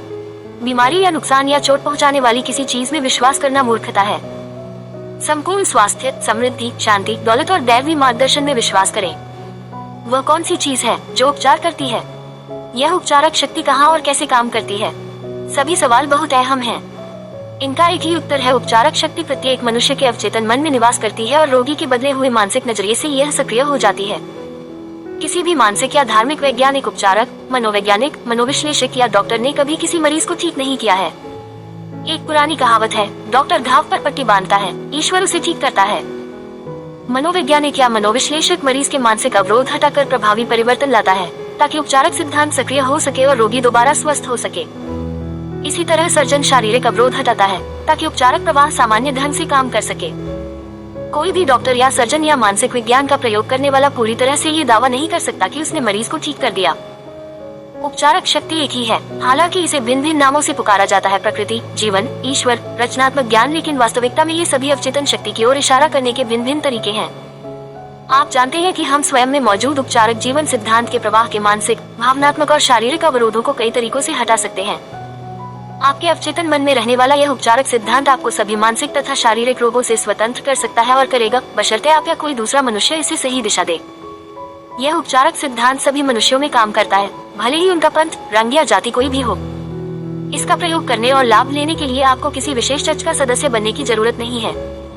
आपका अवचेतन आपके हाथ के जले हुए या कटे हुए हिस्से को ठीक कर देगा, भले ही आप नास्तिक या संशयवादी हो। आधुनिक मानसिक चिकित्सा इस सच्चाई पर आधारित है कि जैसा आपका विश्वास होगा, आपके अवचेतन मन की असीमित बुद्धिमत्ता और शक्ति की प्रतिक्रिया भी वैसी ही होगी। मानसिक विज्ञान का प्रयोग करने वाले या पादरी बाइबल के आदेश का पालन करते हैं, यानी वे अपने कमरे में जाकर दरवाजा बंद कर लेते हैं, जिसका मतलब है कि वे अपने मस्तिष्क को स्थिर कर लेते हैं, शिथिल कर लेते हैं और असीमित उपचारक शक्ति के बारे में सोचने लगते हैं। अपने अंदर मौजूद वे अपने मस्तिष्क का द्वार सभी बाहरी व्यवधानों तथा वस्तुओं के लिए बंद कर लेते हैं। फिर वे अपना आग्रह या इच्छा अपने अवचेतन मन को इस विश्वास के साथ बताते हैं कि उनके मस्तिष्क का ज्ञान उन्हें सही उत्तर देगा। जानने की सबसे अद्भुत बात यह है, इच्छित परिणाम की कल्पना करें और इसकी वास्तविकता को महसूस करें। असीमित जीवन सिद्धांत आपके चेतन चुनाव और आपके चेतन आग्रह पर प्रतिक्रिया करेगा। यही इस वाक्य का अर्थ है कि विश्वास रखें कि आपको मिल गया है और आपको मिल जाएगा। प्रार्थना चिकित्सा का प्रयोग करते समय आधुनिक मानसिक वैज्ञानिक यही काम करता है। उपचार प्रक्रिया। विश्व की प्रत्येक वस्तु में सिर्फ एक ही उपचारक सिद्धांत काम कर रहा है, चाहे वह बिल्ली, कुत्ता, पेड़, घास, हवा, धरती हो, क्योंकि प्रत्येक चीज सजीव है। ये जीवन सिद्धांत प्राणी, वनस्पति और खनिज साम्राज्यों में सहज बोध और विकास के नियम के रूप में काम करता है। मनुष्य जीवन सिद्धांत के बारे में चेतन रूप से जागरूक होता है, इसलिए हम खुद को अनगिनत तरीकों से लाभ पहुंचाने के लिए इसका सचेतन प्रयोग कर सकते हैं। इस सिद्धांत का प्रयोग करने के कई भिन्न तरीके, तकनीकें और विधियां हैं, लेकिन उपचार की सिर्फ एक ही प्रक्रिया है, वही कि आपके विश्वास के अनुरूप ही आपको परिणाम मिलेगा। विश्वास का नियम। सभी धर्म विश्वास के रूप हैं और ये विश्वास कई तरीकों से स्पष्ट किए जाते हैं। जीवन का नियम विश्वास है। अपने जीवन और ब्रह्मांड के बारे में आपके विश्वास क्या है? जैसा आपको विश्वास होगा वैसा ही आपको मिलेगा। विश्वास मस्तिष्क का एक विचार है, जिस कारण अवचेतन की शक्ति आदतन सोच के अनुसार जीवन के सभी क्षेत्रों में उतरती है। आप महसूस करेंगे कि जब बाइबल विश्वास का जिक्र करती है तो ये किसी अनुष्ठान, समारोह, रूप, संस्था या फॉर्मूले में विश्वास के बारे में नहीं बोल रही है। ये तो स्वयं विश्वास के बारे में बोल रही है। मस्तिष्क का विश्वास या आपके मस्तिष्क का विचार है। यदि आप विश्वास करें तो उसके लिए प्रत्येक चीज संभव है जो विश्वास करता है। जो चोट या नुकसान पहुंचाए, ऐसी किसी चीज में विश्वास करना मूर्खता है। ध्यान दें, जिस चीज में आप विश्वास करते हैं वह आपको नुकसान या चोट नहीं पहुंचाती है। ये तो आपके मस्तिष्क का विश्वास या विचार है जो परिणाम उत्पन्न करता है। आपके सभी अनुभव, सभी कार्य तथा जीवन की सभी घटनाएं व परिस्थितियां आपके ही विचार की प्रतिक्रियाएं और प्रतिबिंब हैं। चेतन और अवचेतन संयुक्त कार्य और वैज्ञानिक तरीका। प्रार्थना चिकित्सा मस्तिष्क के चेतन और अवचेतन स्तरों का क्रमबद्ध, सामंजस्यपूर्ण और बुद्धिमत्तापूर्ण कार्य है, जिसे किसी निश्चित उद्देश्य के लिए विशेष रूप से निर्देशित किया जाता है। वैज्ञानिक प्रार्थना या प्रार्थना चिकित्सा के लिए आपको पता होना चाहिए कि आप क्या और क्यों कर रहे हैं। आप उपचार के नियम में विश्वास करते हैं। इसे कई बार मानसिक उपचार या वैज्ञानिक प्रार्थना भी कहा जाता है। प्रार्थना चिकित्सा में आप किसी निश्चित विचार, मानसिक तस्वीर या योजना को चुनते हैं जिसे आप अनुभव करना चाहते हैं। आप इस विचार या मानसिक छवि को अपने अवचेतन तक पहुंचा देते हैं और काल्पनिक अवस्था की वास्तविकता अनुभव करते हैं। यदि आप मानसिक नजरिए में पूर्ण विश्वास रखेंगे तो आपको अपनी प्रार्थना का उत्तर मिल जाएगा। प्रार्थना चिकित्सा किसी विशिष्ट उद्देश्य के लिए मानसिक कर्म है। यदि आप प्रार्थना चिकित्सा से किसी समस्या के उपचार का फैसला करते हैं, आपकी समस्या या बीमारी, चाहे वह जो भी हो, आपके अवचेतन मन में रहने वाले भयाक्रांत नकारात्मक विचारों के कारण उत्पन्न हुई है। यदि आप अपने मस्तिष्क से इन विचारों की सफाई कर दें तो आप ठीक हो जाएंगे। आप अपने अवचेतन मन की उपचारक शक्ति की ओर मुड़ते हैं। आप खुद को इसकी असीमित शक्ति और बुद्धिमत्ता याद दिलाते हैं। ये प्रत्येक बीमारी का उपचार करने में सक्षम है। जब आप इन सच्चाइयों पर लगातार सोचते हैं तो आपका भय धीरे धीरे कम होने लगता है।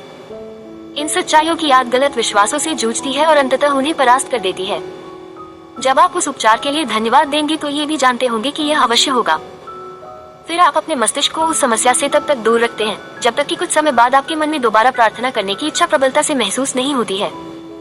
प्रार्थना करते समय आप नकारात्मक स्थितियों को जरा सी भी शक्ति नहीं देते हैं या पल भर के लिए भी यह नहीं सोचते हैं कि उपचार नहीं होगा। इस तरह के मानसिक नजरिए से चेतन और अवचेतन मन का सामंजस्यपूर्ण मेल बनता है जो उपचारक शक्ति को सक्रिय कर देता है। विश्वास उपचार की कार्य प्रणाली। जिसे मनुष्य विश्वास उपचार के नाम से जानते हैं, वह दरअसल बाइबल में बताया गया विश्वास नहीं है, जिसका मतलब चेतन और अवचेतन मन के आपसी संबंधों का ज्ञान होता है। विश्वास उपचारक वह मनुष्य होता है जो उपचार में शामिल शक्तियों की वैज्ञानिक समझ के बिना उपचार करता है। ये भी हो सकता है कि वह उपचार की विशेष क्षमता का दावा करे और उसमें या उसकी शक्तियों में रोगी का अंधा विश्वास उसे ठीक कर दे। दुनिया भर में पारंपरिक उपचारक अपने रोगियों को नृत्य, मंत्रों और आत्माओं को बुलाकर ठीक करते हैं। हो सकता है कोई मनुष्य किसी संत की स्मृति चिन्ह छूकर, खास गंदा बांधकर, अगरबत्ती या धूप जलाकर या विशेष जड़ी बूटियों के काढ़े को पीकर स्वस्थ हो गया हो। जो भी चीज रोगी को उस तरीके या प्रक्रिया में सच्चा विश्वास दिलाएगी, वह उपचार को अधिक संभव बना देगी। यदि कोई चीज आपको भय और चिंता से हटाकर विश्वास और आशा की ओर ले जाएगी तो आपका इलाज संभव कर देगी। चूंकि उनके सिद्धांत परिणाम देते हैं, इसलिए वे सही और सच हैं। जैसा कि हम पहले देख चुके हैं, ये सच नहीं हो सकता। अंधा विश्वास किस तरह काम करता है, उसके बारे में फ्रैंकलिन मेस्मर ने बताया है।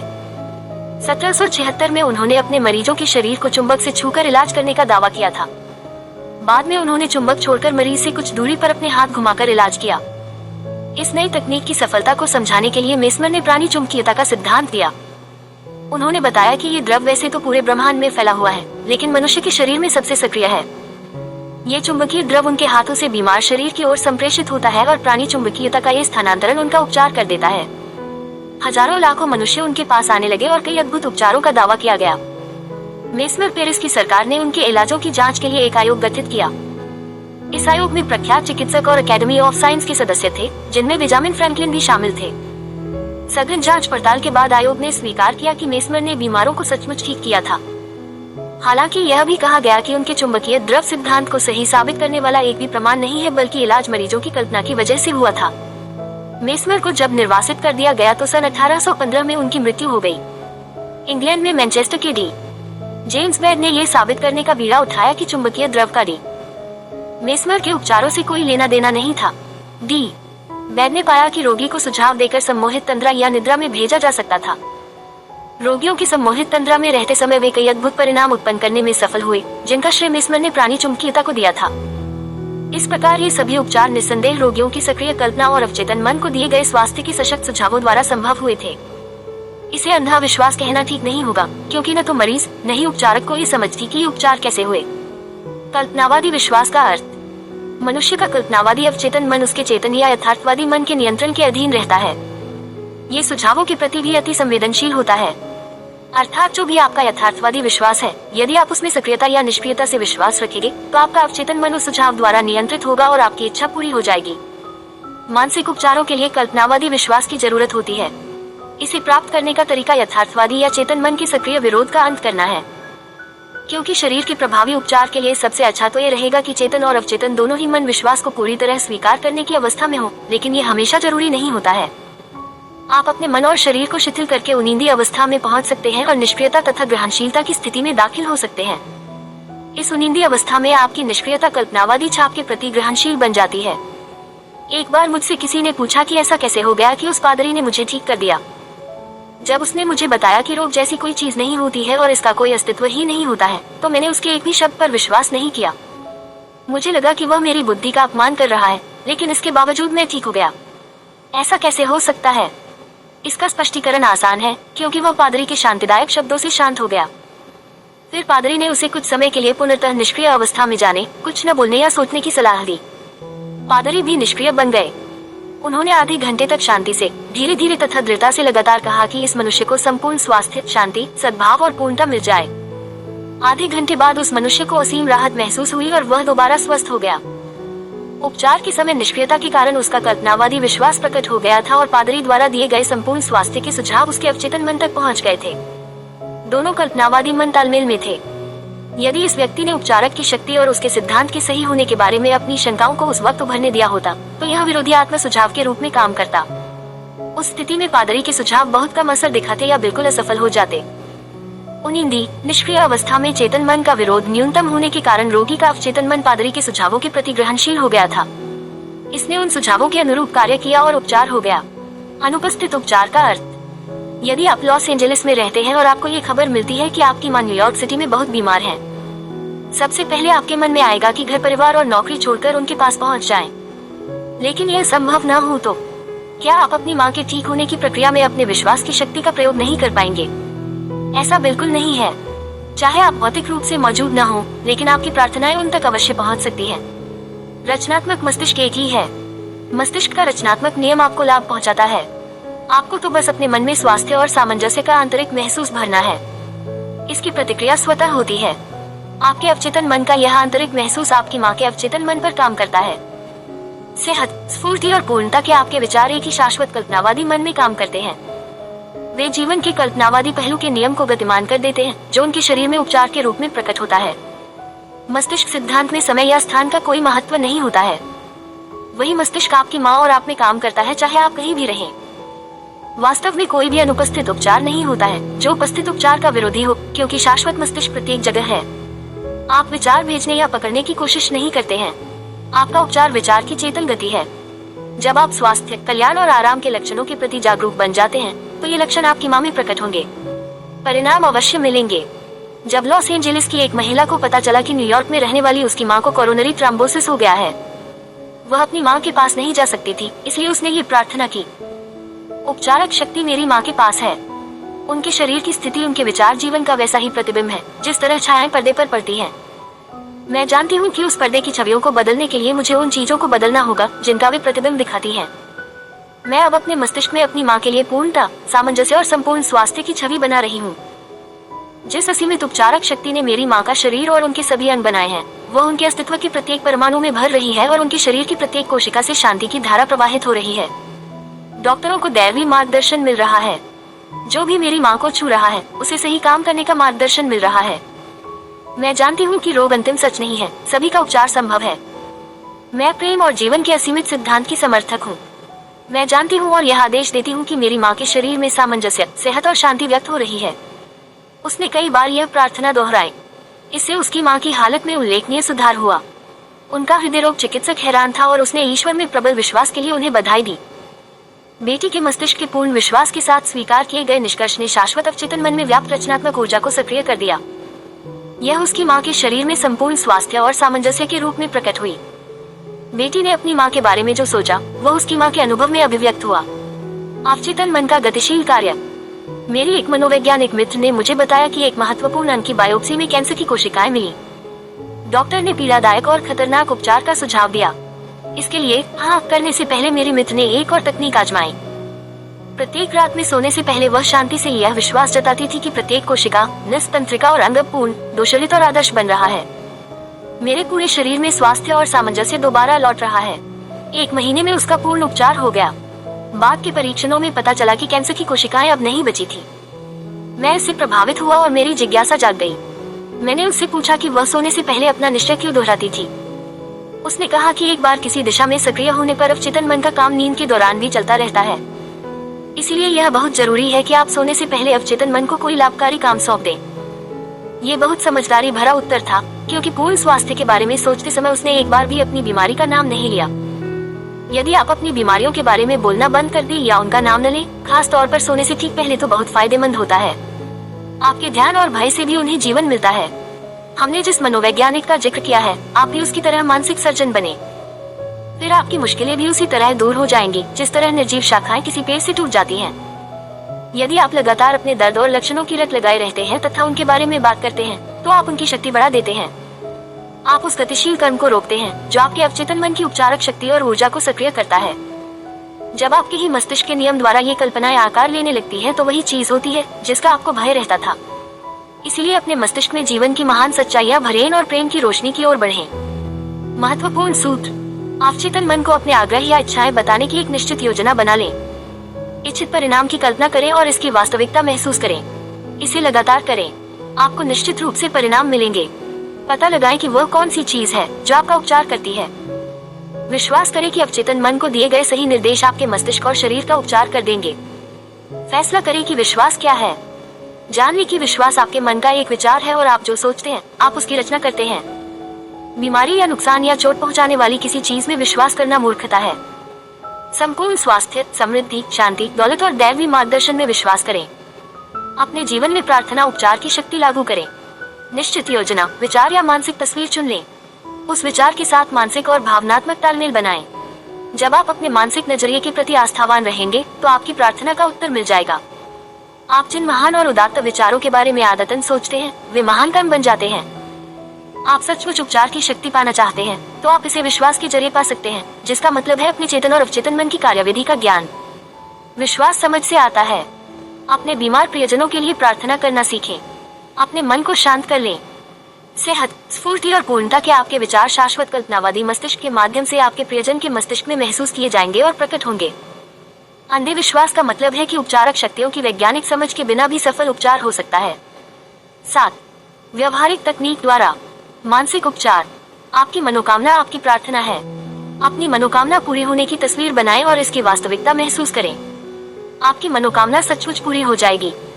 एक इंजीनियर जब पुल या अंतरिक्ष यान बनाता है, तो वह किसी जानी पहचानी तकनीक तथा आजमाई हुई योग्यताओं व तरीकों से समस्या का समाधान करता है। ये तकनीकें, योग्यताएं और तरीके सीखने पड़ते हैं। इसी तरह आपके जीवन को नियंत्रित और निर्देशित करने की भी जानी पहचानी तकनीकें, योग्यताएं और तरीके हैं। ये तरीके और तकनीकें मूलभूत हैं। गोल्डन गेट ब्रिज बनाने से पहले इंजीनियरों को गणित के सिद्धांत, दबाव और तनाव को समझना था। दूसरे, उन्हें अपने मस्तिष्क में खाड़ी पर उत्कृष्ट पुल की मानसिक तस्वीर बनानी थी। तीसरा कदम उस तस्वीर को साकार करने के लिए आजमाए हुए और समय सिद्ध तरीकों का प्रयोग करना था। जब ये तीनों कदम पूरे हो गए, तो पुल बन गया और कार चलाने वालों की कई पीढ़ियां इसके पार जाने लगी। यदि आपको आपकी प्रार्थनाओं का उत्तर मिले, तो आपको सही तकनीकों और विधियों से शुरुआत करनी होगी। प्रार्थना का उत्तर वैज्ञानिक तरीके से मिलता है, कुछ भी संयोग से नहीं होता है। ये व्यवस्था और नियम कायदे का विश्व है। इस अध्याय में आप अपने आध्यात्मिक जीवन के प्रकटीकरण और पोषण की व्यवहारिक तकनीक पाएंगे। आपकी प्रार्थनाओं को गुब्बारे की तरह हवा में लटके रहने की जरूरत नहीं है। उन्हें कहीं पहुंचना चाहिए और आपके जीवन में कुछ लाभ पहुंचाना चाहिए। प्रार्थना का विश्लेषण करने पर पता चलता है कि इसकी कई भिन्न भिन्न विधियां और तरीके हैं। हम इस पुस्तक में धार्मिक पूजा पाठ की औपचारिक प्रार्थनाओं को शामिल नहीं करेंगे। समूह आराधना का अपना महत्व है, लेकिन यहाँ हम उन पर ध्यान केंद्रित नहीं करेंगे। हमारा मूल ध्यान तो व्यक्तिगत प्रार्थना के उन प्रभावी तरीकों पर है जो आपकी रोजमर्रा की जिंदगी में शामिल किए जा सके, ताकि आपको या दूसरों को मदद मिल सके। प्रार्थना किसी मनचाही चीज से जुड़े विचार का सूत्रीकरण है। प्रार्थना आत्मा की सच्ची मनोकामना है। आपकी मनोकामना ही आपकी प्रार्थना है।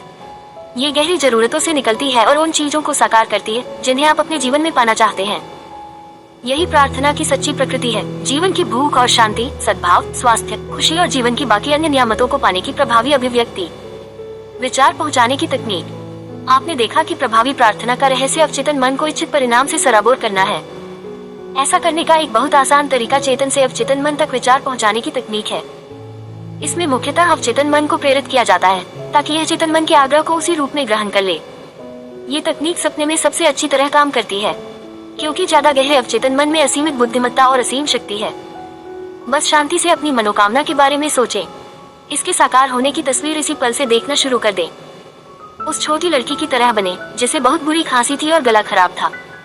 उसने दृढ़ता से बार बार घोषणा की, खांसी अब जा रही है, यह अब जा रही है। चमत्कार यह हुआ कि खांसी 1 घंटे में सचमुच गायब हो गई। इस तकनीक का प्रयोग किसी को भी ईमानदारी और सहजता से करना चाहिए। अवचेतन मन और ब्लूप्रिंट। यदि आप अपने लिए नया घर बनवा रहे हैं तो आप उसके ब्लूप्रिंट में गहरी रुचि लेंगे। आप ये सुनिश्चित करना चाहेंगे कि भवन निर्माता आपके ब्लूप्रिंट का पालन करे। आप उसके द्वारा लगाई जाने वाली निर्माण सामग्री पर भी नजर रखेंगे, क्योंकि आप जानते हैं कि आपके भावी मकान का जीवन इस सामग्री की गुणवत्ता पर निर्भर करता है। इसलिए आप सर्वश्रेष्ठ सीमेंट, बिजली की तार, छत की सामग्री आदि चुनेंगे। इसलिए आपको अपने मानसिक घर का भी ध्यान रखना है। इसमें समझदारी होगी कि आप इतनी ही चिंता, खुशी और समृद्धि से अपने मानसिक ब्लूप्रिंट को तैयार करें। आपके सभी अनुभव और जीवन में दाखिल होने वाली प्रत्येक चीज उन मानसिक ईंटों की प्रकृति पर निर्भर करती है जिनका प्रयोग आप अपने मानसिक घर को बनाने में करते हैं। यदि आपका मानसिक ब्लूप्रिंट भय, चिंता, तनाव या कमी से बना हो, यदि आप निराश, शंकालु और दोषदर्शी हो, तो आपकी इस मानसिक सामग्री के कारण आपके जीवन में अधिक थकान, शंका, तनाव, चिंता और सभी तरह की सीमाएं प्रकट हो जाएंगी। जीवन में सबसे मूलभूत और दूरगामी चीज वह है जो आप अपनी मानसिकता में बनाते हैं, क्योंकि आपके शब्द खामोश और अदृश्य लेकिन वास्तविक होते हैं। आप लगातार अपना मानसिक घर बना रहे हैं और आपके विचार तथा मानसिक तस्वीरें आपके ब्लूप्रिंट को दर्शाती हैं। प्रत्येक घंटे, प्रत्येक पल आप बेहतरीन सेहत, सफलता और खुशी का निर्माण कर सकते हैं। उन विचारों से जो आप सोचते या रखते हैं, उन विश्वासों से जिन्हें आप स्वीकार करते हैं और उन दृश्यों से जिनकी आप अपने मस्तिष्क के छिपे हुए स्टूडियो में रिहर्सल करते हैं। जिस राजसी महल के निर्माण में आप लगातार जुटे रहते हैं, वह आपका व्यक्तित्व है। इस धरती पर आपकी पहचान है। इस विश्व में आपके जीवन की पूरी कहानी है। एक नया ब्लूप्रिंट बनाकर वर्तमान में शांति, खुशी और सद्भावना को महसूस करें। इन चीजों का दावा करने पर आपका अवचेतन आपके ब्लूप्रिंट को स्वीकार कर लेगा और इन सभी चीजों को उत्पन्न कर देगा और उनके फलों से आप उन्हें पहचान जाएंगे। सच्ची प्रार्थना की कला और विज्ञान। विज्ञान एक संयोजित, व्यवस्थित और क्रमबद्ध ज्ञान है। हमें सच्ची प्रार्थना के विज्ञान और कला के बारे में ज्यादा गौर से सोचना होगा। ये ज्ञान जीवन के बुनियादी सिद्धांतों के बारे में है। इसमें उन तकनीकों और प्रक्रियाओं का वर्णन है। ये किसी भी मनुष्य के जीवन में प्रदर्शित की जा सकती है जो पूरे विश्वास से उन्हें लागू करता है। आपकी तकनीक या प्रक्रिया और इसके पीछे का विज्ञान आपकी मानसिक तस्वीर या विचार पर आपके रचनात्मक मन की निश्चित प्रतिक्रिया है। मांगो और तुम्हें मिल जाएगा, खोजो और तुम पालोगे, खटखटाओ और तुम्हारे लिए दरवाजा खुल जाएगा। उपरोक्त पंक्ति हमें क्या बताती है? इसका स्पष्ट अर्थ है कि आप जो चीज मांगेंगे वह आपको मिल जाएगी। जब आप खटखटाएंगे तो आपके लिए दरवाजा खुल जाएगा और आप जिसे खोज रहे हैं उसे पालेंगे। इस सबक में मानसिक और आध्यात्मिक नियमों की निश्चिंतता निहित है। आपके चेतन चिंतन पर आपके अवचेतन मन की असीमित बुद्धिमत्ता हमेशा सीधी प्रतिक्रिया करती है। यदि आप रोटी मांगेंगे तो आपको पत्थर नहीं मिलेगा। ये पूरे विश्वास से मांगना होगा, तभी आपको मिलेगा। आपका मन विचार से वस्तु की ओर चलता है। जब तक मन में तस्वीर नहीं होगी तब तक मन नहीं चल सकता, क्योंकि आगे बढ़ने के लिए कुछ नहीं होगा। आपकी प्रार्थना, जो आपका मानसिक कर्म है, को पहले आपकी मानसिक तस्वीर को बनाना होगा। आपको अपने मस्तिष्क में स्वीकृति के बिंदु पर पहुंचना होगा, अविवादित और पूर्ण स्वीकृति। इसके अलावा अपनी मनोकामना की पूर्ति को पहले से देखने की खुशी तथा सुख की भावना होनी चाहिए। सच्ची प्रार्थना की कला और विज्ञान का दमदार आधार आपका ये ज्ञान तथा पूर्ण विश्वास है कि आपके चेतन मन की गतिविधि पर आपका अवचेतन मन निश्चित प्रतिक्रिया करेगा, जिसमें असीमित ज्ञान और असीम शक्ति है। इस प्रकार आपको अपनी प्रार्थनाओं का उत्तर भी मिल जाएगा। तस्वीर की तकनीक।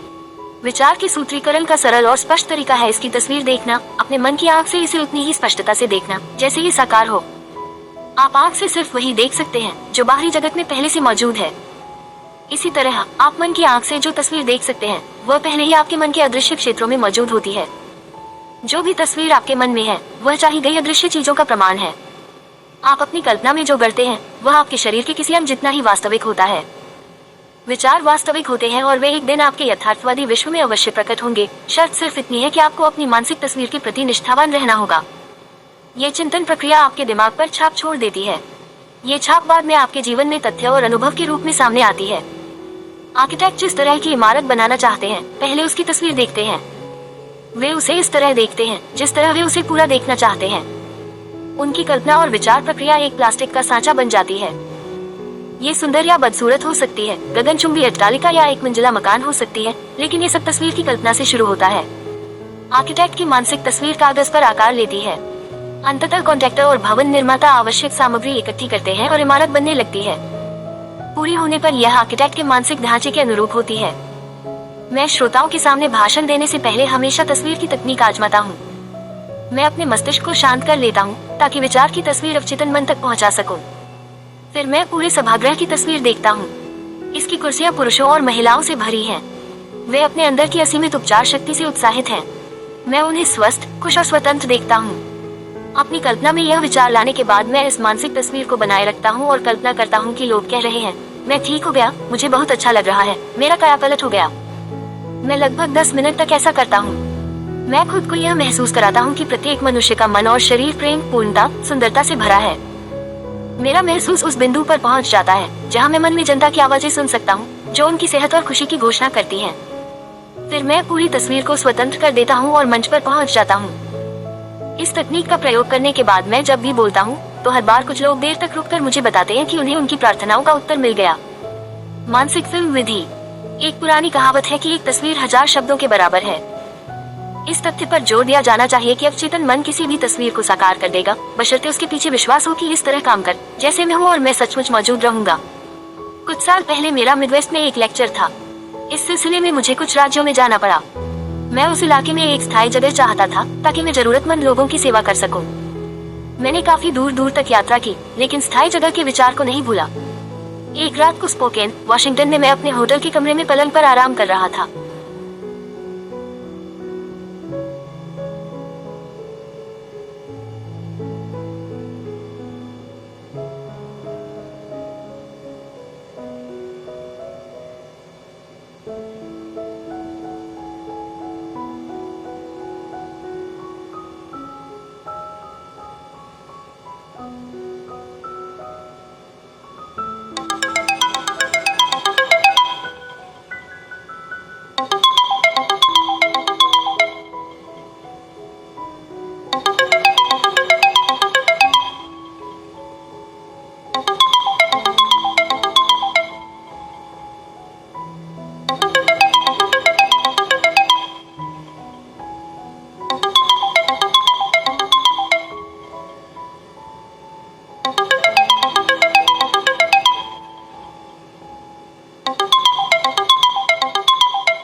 एक रात को स्पोकेन, वॉशिंगटन में मैं अपने होटल के कमरे में पलंग पर आराम कर रहा था। शांत और निष्क्रिय तरीके से मैंने कल्पना की कि मैं बहुत बड़े जन समुदाय के सामने भाषण दे रहा हूँ। मैंने सुनने वाले लोगों से कहा कि मुझे यहाँ आकर खुशी हुई। मैंने इस आदर्श अवसर के लिए प्रार्थना की है। मैंने अपने मन की आंख से काल्पनिक भीड़ को देखा और मुझे ये वास्तविक लगी। मैंने किसी अभिनेता की तरह इस मानसिक फिल्म का नाटकीकरण किया। मैंने संतुष्टि महसूस की कि यह तस्वीर मेरे अवचेतन मन तक पहुंच रही है, जो अपने तरीके से इसे वास्तविकता में बदल देगा। अगली सुबह जागने पर मुझे काफी शांति और संतुष्टि का एहसास हुआ। कुछ दिन बाद मेरे पास मिडवेस्ट के एक संस्थान का फोन आया। वे मुझे अपना डायरेक्टर बनाना चाहते थे। मैंने प्रस्ताव स्वीकार कर लिया और कई साल तक वहां पर बहुत ही संतुष्टिदायक काम करने का आनंद लिया। जिस तरीके का वर्णन मैंने किया है उसे अक्सर मानसिक फिल्म विधि कहा जाता है। मुझे बहुत से लोगों के पत्र मिलते हैं जिन्होंने मेरी पुस्तकें पढ़ी हैं या मेरे भाषण सुने हैं। वे मुझे इस तकनीक से प्राप्त हुए आश्चर्यजनक परिणामों के बारे में बताते हैं। मानसिक फिल्म विधि एक क्षेत्र में खास उपयोगी लगती है, जैसे जायदाद बेचना। लेकिन आप कोई मकान या जायदाद बेचना चाहते हैं तो मेरा सुझाव है कि आप पहले तो अपने मन में ये संतुष्टि कर लें कि आपके द्वारा तय कीमत सही है और आपके तथा खरीदार दोनों के हिसाब से न्यायपूर्ण है। इसके बाद अपने मस्तिष्क को शांत कर लें, शिथिल हो जाएं, विश्राम करें और उनींदी निष्क्रिय अवस्था में चले जाएं, ताकि समस्त मानसिक प्रयास न्यूनतम हो जाएं। आप अपने हाथों में चेक की तस्वीर देखें, चेक पाने पर खुशी मनाएं, चेक के लिए धन्यवाद दें और अपने मस्तिष्क में बनी पूरी मानसिक फिल्म की सहजता अनुभव करते हुए सो जाएं। इस प्रकार काम करें जैसे ये सच हो चुका हो। ऐसा करने से अवचेतन मन पर इसकी छाप बन जाएगी। फिर असीमित बुद्धिमत्ता उस खरीदार को आपकी ओर आकर्षित करेगी जो उस जायदाद को सचमुच चाहता है और जो इसे प्रेम करेगा तथा इसमें समृद्ध होगा। मस्तिष्क के अधिक गहरे प्रवाह से खरीदने और बेचने वाले एक साथ आ जाते हैं। विश्वास होने पर मन में रखी मानसिक तस्वीर हकीकत बन जाएगी। बॉडोइन तकनीक। चार्ल्स बॉडोइन फ्रांस के रूसो इंस्टीट्यूट में एक प्रोफेसर थे। वे New Nancy School of Healing के कुशल साइकोथेरेपिस्ट और शोध निदेशक भी थे। उन्होंने अवचेतन मन को प्रभावित करने का सबसे अच्छा तरीका उनींदी निष्क्रिय या नींद जैसी अवस्था में पहुंचना बताया, जहां सारे प्रयास कम से कम हो जाएं। फिर चिंतन द्वारा यह विचार शांत, निष्क्रिय, ग्रहणशील तरीके से अवचेतन तक पहुंचाया जाता है। बॉडोइन ने स्पष्ट किया, अवचेतन मन को भरने का एक आसान तरीका सुझाई वस्तु के विचार को सघन करना है, इसे तत्काल याद होने वाले संक्षिप्त वाक्यांश में व्यक्त करना है और लोरी की तरह बार बार दोहराना है। कुछ साल पहले लॉस एंजेलिस की एक युवा विधवा लंबे और कटु पारिवारिक विवाद में उलझ गई थी। उसके स्वर्गीय पति ने पूरी जायदाद उसके नाम कर दी थी, लेकिन पहली शादी से उसके बेटे बेटियों ने वसीयत को गैर कानूनी ठहराने के लिए मुकदमा दायर कर दिया था। उन्होंने विधवा के समझौते के प्रस्तावों को ठुकरा दिया था। जब इस विधवा ने मेरी मदद मांगी तो मैंने उसे बॉडोइन तकनीक बताई। मैंने उससे कहा कि वह अपनी आवश्यकता को कुछ शब्दों में भर ले ताकि यह उसकी याद पर आसानी से अंकित हो सके। उसने जो वाक्यांश चुना वह था, ये दैवीय इच्छा के अनुरूप पूर्ण हुआ। इन शब्दों से उसका मतलब था कि असीमित बुद्धि जो उसके अवचेतन मन के नियमों द्वारा काम कर रही थी, सामंजस्य के सिद्धांत द्वारा सामंजस्यपूर्ण निष्कर्ष निकालेगी। 10 दिनों तक रात रात के समय वह एक कुर्सी पर बैठी और अपने शरीर को सुनियोजित तरीके से शिथिल करके उनींदी अवस्था में पहुंची। फिर उसने धीरे धीरे शांति और भावना से यह वाक्य बार बार दृढ़ता से कहा, यह दैवीय इच्छा के अनुरूप पूर्ण हुआ। उसे आंतरिक शांति महसूस हुई। फिर वह गहरी सामान्य नींद में सो गई। 11वें दिन जागने पर उसे बहुत सुखद एहसास हुआ कि यह सचमुच पूर्ण हो गया था। उसी दिन उसके वकील ने उसे फोन किया। विपक्षी वकील और उसके मुवक्किल समझौते के लिए तैयार हो गए थे। सामंजस्यपूर्ण समझौता हो गया और मुकदमा वापस ले लिया गया। नींद की तकनीक। उनींदी निष्क्रिय अवस्था में प्रयास न्यूनतम हो जाते हैं। उनींदी अवस्था में चेतन मन काफी हद तक निष्क्रिय हो जाता है। इसका कारण यह है कि अवचेतन सोने से ठीक पहले और जागने के ठीक बाद ही सबसे शक्तिशाली होता है। इस अवस्था में आपकी इच्छा को अवचेतन मन तक पहुंचने से रोकने वाले नकारात्मक विचार मौजूद नहीं होते हैं। यदि आप किसी विनाशक आदत से छुटकारा पाना चाहते हैं तो अपने शरीर को शिथिल कर दें और स्थिर हो जाएं। उनींदी अवस्था में जाएं और बार बार किसी लोरी की तरह दोहराते रहें, मैं इस आदत से पूरी तरह से आजाद हूँ, मैं सद्भाव और पूर्ण मानसिक शांति महसूस कर रहा हूँ। इन शब्दों को रात और सुबह 5-10 मिनट तक धीरे धीरे शांति और प्रेम से दोहराएं। बार बार दोहराने से शब्दों का भावनात्मक महत्व बढ़ जाता है। जब नकारात्मक आदत जोर मारे तो इस फॉर्मूले को दोहरा लें। इस तकनीक से आप अवचेतन को विचार स्वीकार करने के लिए प्रेरित करते हैं और उपचार हो जाता है। धन्यवाद तकनीक। जब हम अपने आग्रहों के साथ प्रशंसा और धन्यवाद करेंगे तो प्रार्थना के इस आसान तरीके से असाधारण परिणाम मिलते हैं। कृतज्ञ हृदय ब्रह्मांड की रचनात्मक शक्तियों के हमेशा करीब होता है, जिससे साझे संबंध के नियम तथा क्रिया और प्रतिक्रिया के ब्रह्मांडीय नियम के आधार पर इसकी ओर असंख्य नियामतें प्रवाहित होती हैं। एक युवा माँ ने मुझे इस तकनीक के बारे में कहा कि मेरी नौकरी छूट गई थी और मैं दिवालिया थी। मेरे 3 बच्चे थे जिनका मुझे पेट पालना था। मैं नहीं जानती थी कि मदद के लिए किधर जाऊं। फिर मैंने आपकी यह बात सुनी कि हमारी प्रार्थनाओं का उत्तर मिलने से पहले ही हमें धन्यवाद देना चाहिए। मुझे लगा जैसे मेरे दिमाग की बत्ती जल गई हो। मैं समझ गई कि मुझे इसे आजमाना ही होगा। प्रत्येक रात और सुबह 3 हफ्ते तक वह महिला ये शब्द दोहराती रही, परमपिता, मेरी दौलत के लिए धन्यवाद। उसने ये काम शिथिल, शांत अवस्था में किया और तब तक करती रही जब तक कि कृतज्ञता की भावना उसके दिमाग पर हावी नहीं हो गई। उसने कल्पना की कि वह अपने अंदर की असीमित शक्ति और बुद्धिमत्ता का आह्वान कर रही है। हालांकि जाहिर है वह रचनात्मक बुद्धिमत्ता या असीमित मस्तिष्क को देख नहीं सकती थी। वह आध्यात्मिक अनुभूति की अंदरूनी आंख से देख रही थी और उसे यह महसूस हो रहा था कि दौलत की उसकी विचार छवि पहला कारण था जिससे उसे धन, प्रतिष्ठा और भोजन मिलेगा। उसकी विचार भावना दौलत से ओतप्रोत थी, जिस पर किसी तरह की परिस्थिति का प्रभाव नहीं पड़ा था। बार बार धन्यवाद परमपिता दोहराकर महिला का दिलोदिमाग स्वीकृति के बिंदु तक पहुंच गया। जब उसके मन में कमी, गरीबी और रोग के विचार आते थे तो वह आवश्यकता अनुसार बार बार कहती थी, धन्यवाद परमपिता। वह जानती थी कि वह कृतज्ञ नजरिया रखेगी तो उसका दिमाग दौलत के विचार को ग्रहण कर लेगा। यही हुआ। महिला की प्रार्थना को रोचक परिणाम मिला। प्रार्थना शुरू करने के कुछ समय बाद उसे रास्ते में एक पूर्व नियोक्ता मिला जिससे वह 5 साल से नहीं मिली थी। पूर्व नियोक्ता ने उसके सामने अच्छी तनख्वाह वाली नौकरी देने का प्रस्ताव रखा। उसने उसे कर्ज भी दिया ताकि वह पहली तनख्वाह मिलने तक काम चला सके। उस महिला ने मुझसे कहा, मैं धन्यवाद परमपिता की अद्भुत शक्ति को कभी नहीं भूल पाऊंगी। इसने मेरे लिए चमत्कार किया है। सकारात्मक घोषणा का तरीका। सकारात्मक घोषणा का प्रभाव शब्दों में निहित सत्य और अर्थ की आपकी समझ से तय होता है। प्रार्थना में निरर्थक दोहराव न करें। सकारात्मक घोषणा की शक्ति निश्चित और स्पष्ट सकारात्मक बातों के बुद्धिमत्तापूर्ण मान ले। स्कूल का कोई बच्चा 3 और 3 को जोड़कर ब्लैकबोर्ड पर 7 लिख देता है। टीचर गणित की निश्चिंतता से घोषणा करता है कि 3 और 3 6 होते हैं। इसके बाद बच्चा अंकों को बदल देता है। टीचर की घोषणा से 3 और 3 6 नहीं हुए। ये तो पहले से ही गणित की सच्चाई थी। इसी सच्चाई के कारण बच्चे ने ब्लैकबोर्ड के अंक बदल दिए। बीमार होना असामान्य और स्वस्थ होना सामान्य है। स्वास्थ्य आपके अस्तित्व की सच्चाई है। जब आप स्वास्थ्य, सामंजस्य और खुद के लिए या किसी दूसरे के लिए शांति की सकारात्मक घोषणा करते हैं तथा जब आपको यह महसूस होता है कि आपके अस्तित्व के शाश्वत सिद्धांत हैं, तो आप अवचेतन मन के नकारात्मक ढांचे को अपने विश्वास और घोषणा के अनुरूप दोबारा व्यवस्थित कर लेते हैं। प्रार्थना की सकारात्मक घोषणा का परिणाम जीवन के सिद्धांतों पर बल देने पर निर्भर करता है। एक पल के लिए विचार करें। गणित का एक सिद्धांत होता है लेकिन गलती का कोई सिद्धांत नहीं होता। सच्चाई का एक सिद्धांत होता है लेकिन बेईमानी का नहीं होता। बुद्धि का एक सिद्धांत होता है लेकिन अज्ञान का नहीं होता। सद्भाव का एक सिद्धांत होता है लेकिन मनमुटाव का नहीं होता। स्वास्थ्य का एक सिद्धांत होता है लेकिन बीमारी का नहीं होता और समृद्धि का एक सिद्धांत होता है लेकिन गरीबी का नहीं होता। एक बार इंग्लैंड के एक अस्पताल में गॉलस्टोन्स हटाने के लिए मेरी बहन का ऑपरेशन होना था तो मैंने सकारात्मक घोषणा के तरीके का प्रयोग किया।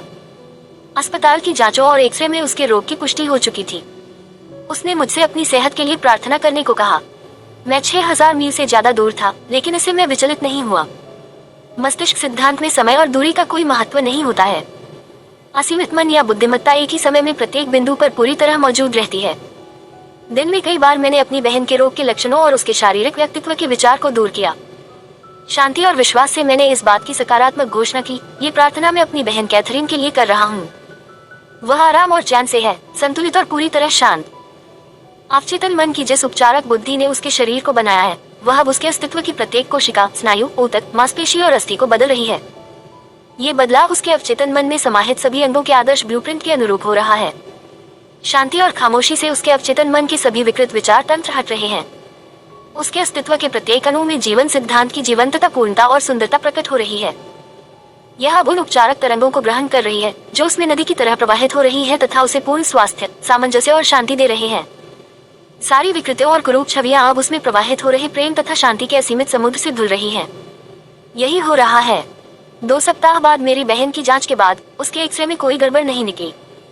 उसके डॉक्टर ने कहा कि उसकी हालत में उल्लेखनीय सुधार हुआ था और अब ऑपरेशन की कोई जरूरत नहीं थी। सकारात्मक घोषणा का मतलब ये कहना है कि ऐसा ही है। जब आप सारे विपरीत प्रमाणों के बावजूद इस मानसिक नजरिए को सच मानते हैं तो आपको अपनी प्रार्थना का उत्तर जरूर मिलेगा। ध्यान दें, आपका विचार नकारात्मक नहीं, सिर्फ सकारात्मक घोषणा करता है। लेकिन आप किसी चीज से इनकार करते हैं, तब भी आप दरअसल उस चीज की उपस्थिति को स्वीकार तो कर ही रहे हैं। सकारात्मक घोषणा को दोहराना, ये जानना कि आप क्या कह रहे हैं और क्यों कह रहे हैं, मस्तिष्क को चेतना की उस अवस्था की ओर ले जाता है जहाँ यह आपकी कही बात को सच मान लेती है। जीवन की सच्चाइयों की तब तक सकारात्मक घोषणा करते रहें जब तक कि आपको संतुष्टिदायक अवचेतन प्रतिक्रिया न मिल जाए। तर्कपूर्ण विधि। डॉक्टर फिनिज पाकर क्विम्बी के कारण तर्कपूर्ण विधि विकसित हुई है। डॉक्टर क्विम्बी मानसिक और आध्यात्मिक उपचार के क्षेत्र में अग्रणी थे और बेलफास्ट, मैन में इलाज करते थे। वे दरअसल मनोदैहिक चिकित्सा के जनक और प्रथम मनोविश्लेषक थे। उनमें मरीज के कष्ट और दर्द के कारण को अतीन्द्रिय तरीके से भांपने की उल्लेखनीय क्षमता थी, अर्थात तर्कपूर्ण विधि, जिसका प्रयोग क्विम्बी ने सफलता से किया था। यह आध्यात्मिक तर्क पर आधारित है। आप मरीज और खुद को यह विश्वास दिलाते हैं कि रोग आपके अवचेतन मन के झूठे विश्वासों, निराधार भय और नकारात्मक ढांचों के कारण है। आप अपने मस्तिष्क में स्पष्टता से इस पर तर्क करते हैं और रोगी को विश्वास दिला देते हैं कि बीमारी विचार के एक विकृत, ऐंठन भरे ढांचे के कारण है, जो शरीर में प्रकट हो गया है। किसी बाहरी शक्ति या कारणों में गलत विश्वास अब रोग के रूप में बाहर आ गया है, लेकिन विचारों को बदलकर रोग का उपचार किया जा सकता है। यदि आप रोगी के सामने स्पष्ट करें कि विश्वास का परिवर्तन ही प्रत्येक उपचार का आधार है। अवचेतन मन ने शरीर और इसके सभी अंगों की रचना की है, यह इसका उपचार कर सकता है और यह आपके बोलते समय भी ऐसा ही कर रहा है। अपने मन की अदालत में आप बहस करते हैं कि रोग मस्तिष्क की विकृत विचार छवि की छाया है। आप अंदरूनी उपचारक शक्ति के समर्थन में जितने भी तर्क और प्रमाण जुटा सकते हैं, उतने जुटाते हैं। आखिर इसी शक्ति ने ही तो सभी अंगों की रचना की है और इसमें ही प्रत्येक कोशिका, स्नायु और ऊतक का आदर्श तंत्र है। फिर आप अपने मस्तिष्क की अदालत में अपने तथा अपने रोगी के पक्ष में फैसला सुनाते हैं। आप विश्वास और आध्यात्मिक समझ द्वारा रोगी को स्वतंत्र करते हैं। आपका मानसिक और आध्यात्मिक प्रमाण अजेय है। चूंकि सिर्फ एक ही मस्तिष्क है, इसलिए आप जिसे सच मानते हैं वह रोगी के अनुभव में प्रकट हो जाता है और उपचार हो जाता है। परम विधि द्वारा उपचार। विश्व भर के लोगों को इस विधि से उपचार करके अद्भुत परिणाम मिले हैं। परम विधि का प्रयोग करने वाला मनुष्य रोगी का नाम लेता है, फिर वह ईश्वर और उसके गुणों के बारे में खामोशी से सोचता है, जैसे ईश्वर परमानंद है, असीमित प्रेम है, असीमित बुद्धिमत्ता है, सर्वशक्तिमान है, असीमित ज्ञान है, पूर्ण सद्भाव है, अवर्णनीय सौंदर्य और पूर्णता है। जब वह इस तरह की बातें सोचता है तो उसकी चेतना ऊपर उठकर एक नए आध्यात्मिक धरातल पर पहुंच जाती है। वह महसूस करता है कि ईश्वरीय प्रेम का महासागर रोगी के मन और शरीर में मौजूद प्रत्येक गड़बड़ चीज को डुबा रहा है, जिसे दूर करने के लिए वह प्रार्थना कर रहा है। वह महसूस करता है कि ईश्वर की सारी शक्ति और प्रेम अब रोगी पर केंद्रित हो रहा है। जो भी कष्टकारी या परेशानी भरा है, वह जीवन और प्रेम के असीम महासागर की मौजूदगी में अब पूरी तरह गायब हो चुका है। प्रार्थना की परम विधि की तुलना अल्ट्रासाउंड चिकित्सा में हुए नवीनतम शोधों से की जा सकती है। लॉस एंजलिस की एक विख्यात डॉक्टर ने मुझे हाल ही में इसके बारे में बताया। यह महिला डॉक्टर अपने काम में जिस विधि का प्रयोग करती है, वह हाई फ्रीक्वेंसी की सशक्त स्वर लहरें उत्पन्न करती है। जब इन्हें शरीर के असामान्य ऊतक वाले हिस्सों पर केंद्रित किया जाता है, तो प्रभावित कोशिकाएं अल्ट्रासाउंड के प्रति गूंज व्यक्त करती हैं। ईश्वर के गुणों पर विचार करके हम चेतना में जितना ऊपर उठते हैं, सद्भाव, सेहत और शांति की उतनी ही आध्यात्मिक लहरें उत्पन्न करते हैं। जिन पर ये लहरें केंद्रित हैं, वे उन पर गूंज के रूप में प्रतिक्रिया करते हैं। प्रार्थना की इस तकनीक से कई उल्लेखनीय उपचार हुए हैं। अपंग मनुष्य का चलना।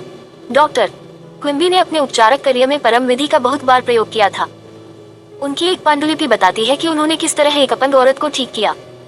वे उस महिला को देखने गए जो अपाहिज थी, बूढ़ी थी और बिस्तर पर पड़ी थी। वे बताते हैं कि उसकी बीमारी का कारण स्पष्ट था। वह इतने छोटे धर्ममत में कैद थी कि खड़ी नहीं हो सकती थी और चल नहीं सकती थी। वह भय और अज्ञान की कब्र में रह रही थी, चूंकि उसने बाइबल को शब्दशः लिया था।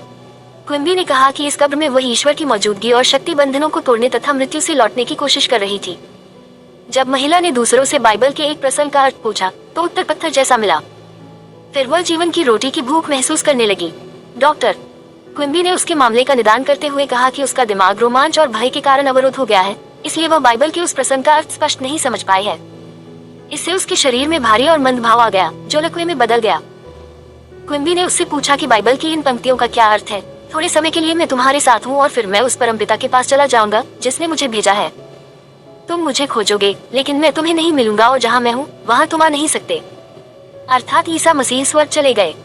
क्विम्बी ने उसे इसका वास्तविक अर्थ समझाया। उन्होंने बताया कि उसके साथ थोड़े समय रहने का मतलब उसके लक्षणों, भावनाओं और कारणों का स्पष्टीकरण है। उसे उस महिला की हालत पर करुणा और सहानुभूति होती है, लेकिन वह इस मानसिक अवस्था में नहीं रह सकता। अगला कदम उसके पास जाना है जिसने हमें भेजा है। क्विम्बी ने बताया कि इसका इशारा हम सभी में मौजूद ईश्वर की रचनात्मक शक्ति है। क्विम्बी ने तत्काल अपने मन की यात्रा की और दैवी संपूर्णता पर मनन किया, यानी ईश्वर की जीवंतता, बुद्धिमत्ता, सद्भाव और शक्ति बीमार मनुष्य में काम कर रही है। उन्होंने महिला से कहा कि इसलिए जहाँ मैं हूँ वहाँ तुम नहीं आ सकती, क्योंकि तुम अपने सक्रिय संकुचित विश्वास में रोगग्रस्त मौजूद हो, जबकि मैं स्वस्थ हूँ। इस प्रार्थना और स्पष्टीकरण का तत्काल परिणाम मिला और उस महिला के दिमाग का कायापलट हो गया। वह बिना बैसाखियों के चलने लगी। क्विम्बी ने कहा कि यह उनके सभी उपचारों में सबसे अनूठा था। वह बिल्कुल गलत थी और उसे सजीव करना या सत्य समझाना मुर्दे को जीवित करने जैसा था। क्विम्बी ने ईसा मसीह के पुनर्जीवन को उस महिला के स्वास्थ्य पर लागू किया। इसका उस महिला पर सशक्त प्रभाव पड़ा। क्विम्बी ने यह भी स्पष्ट किया कि उसने जो सच स्वीकार किया था वह ऐसा देवदूत या विचार था जो भय, अज्ञान और अंधविश्वास के पत्थर को लुढ़का देता था। इससे ईश्वर की उपचारक शक्ति स्वतंत्र हुई जिसने उसे स्वस्थ कर दिया। आदेश विधि। हमारे शब्दों में शक्ति उनके पीछे की भावना और विश्वास के अनुरूप आती है। जब हमें यह महसूस होता है कि हमारे शब्दों के पीछे विश्व को हमारे पक्ष में चलाने वाली शक्ति है, तो हमारा आत्मविश्वास बढ़ जाता है। आप इसमें और ज्यादा शक्ति जोड़ने की कोशिश नहीं करते हैं। इसमें किसी तरह का मानसिक दबाव, बल प्रयोग या मानसिक कुश्ती नहीं होनी चाहिए। एक युवती ने आदेश विधि का प्रयोग एक युवक पर किया जो लगातार उसे फोन करके तंग कर रहा था और डेटिंग पर चलने के लिए दबाव डाल रहा था। उससे छुटकारा पाना युवती को बहुत मुश्किल लग रहा था। जब वो उसके ऑफिस में भी आने लगा तो युवती समझ गई कि अब उसे तत्काल कोई प्रभावी कदम उठाना होगा। दिन में कई बार वह खुद को शांत अवस्था में लाकर बार बार यह आदेश देने लगी, मैं जे.आर. को ईश्वर के लिए स्वतंत्र करती हूँ। वह प्रत्येक समय अपनी सही जगह पर है। मैं स्वतंत्र हूँ और वह स्वतंत्र है। मैं अब आदेश देती हूँ कि मेरे शब्द असीमित मस्तिष्क में पहुंचकर इसे वास्तविक बना दें। ऐसा ही हो। उसने बताया कि युवक उसकी जिंदगी से तत्काल गायब हो गया। वह उस युवती को दोबारा नहीं दिखा। वह कहती है कि ऐसा लगा जैसे उसे जमीन निगल गई हो। तुम किसी चीज का आदेश दोगे तो ये तुम्हारे सामने रख दी जाएगी और तुम्हारे रास्ते पर रोशनी जल जाएगी। वैज्ञानिक सच्चाई के लाभ। आपकी मनोकामना आपकी प्रार्थना है। इसी समय अपनी मनोकामना पूरी होने की तस्वीर बनाएं और इसकी वास्तविकता महसूस करें। आपकी मनोकामना सचमुच पूरी हो जाएगी। चीजों को आसान तरीके से प्राप्त करने की इच्छा करें। मानसिक विज्ञान की अचूक मदद से मानसिक इंजीनियर बने और अधिक व्यापक तथा महान जीवन बनाने के लिए आजमाई हुई और समय सिद्ध तकनीकों का प्रयोग करें। आप अपने मन के स्टूडियो में सोचे गए विचारों से अच्छी सेहत, सफलता और खुशी की तस्वीरें बना सकते हैं। अपनी मनोकामना की निश्चित उपलब्धि के पूर्वानुमान में खुशी और आराम अनुभव करें। आप अपने मस्तिष्क में जो तस्वीर रखें वह उन चीजों की होनी चाहिए जिनकी उम्मीद तो लेकिन प्रमाण न हो। एक मानसिक तस्वीर 1000 शब्दों के बराबर है। आप विश्वास से अपने मन में जिस तस्वीर को रखेंगे आपका अवचेतन उसे हकीकत में बदल देगा। वैज्ञानिक रूप से प्रयोग करते रहें जब तक कि आप खुद के सामने ये साबित न कर दे कि आपकी चेतन सोच पर आपके अवचेतन मन की असीमित बुद्धिमत्ता की हमेशा सीधी प्रतिक्रिया होती है। प्रार्थना में किसी तरह की जबरन कोशिश या मानसिक दबाव का प्रयोग न करें। उनिंदी, निष्क्रिय अवस्था में पहुंच जाएं और इस एहसास के साथ सोने जाएं कि आपकी प्रार्थना का उत्तर मिल रहा है। ईश्वर के प्रेम और महिमा के बारे में सोचकर सद्भाव, सेहत और शांति की लहरें उत्पन्न करें। आप जो आदेश देते हैं और जिसे सच महसूस करते हैं वह सच हो जाएगा। सद्भाव, सेहत, शांति और समृद्धि के आदेश दें। याद रखें, कृतज्ञ हृदय हमेशा ब्रह्मांड की समृद्धि के करीब होता है। सकारात्मक घोषणा करने का मतलब ये कहना है कि ऐसा ही है और विपरीत प्रमाणों के बावजूद जब आप इस मानसिक नजरिए को सच मानते हैं तो आपको प्रार्थना का उत्तर मिलेगा। आपका शरीर प्रत्येक 11 महीने में नया बन जाता है। अपने विचार बदलकर अपने शरीर को बदल दें।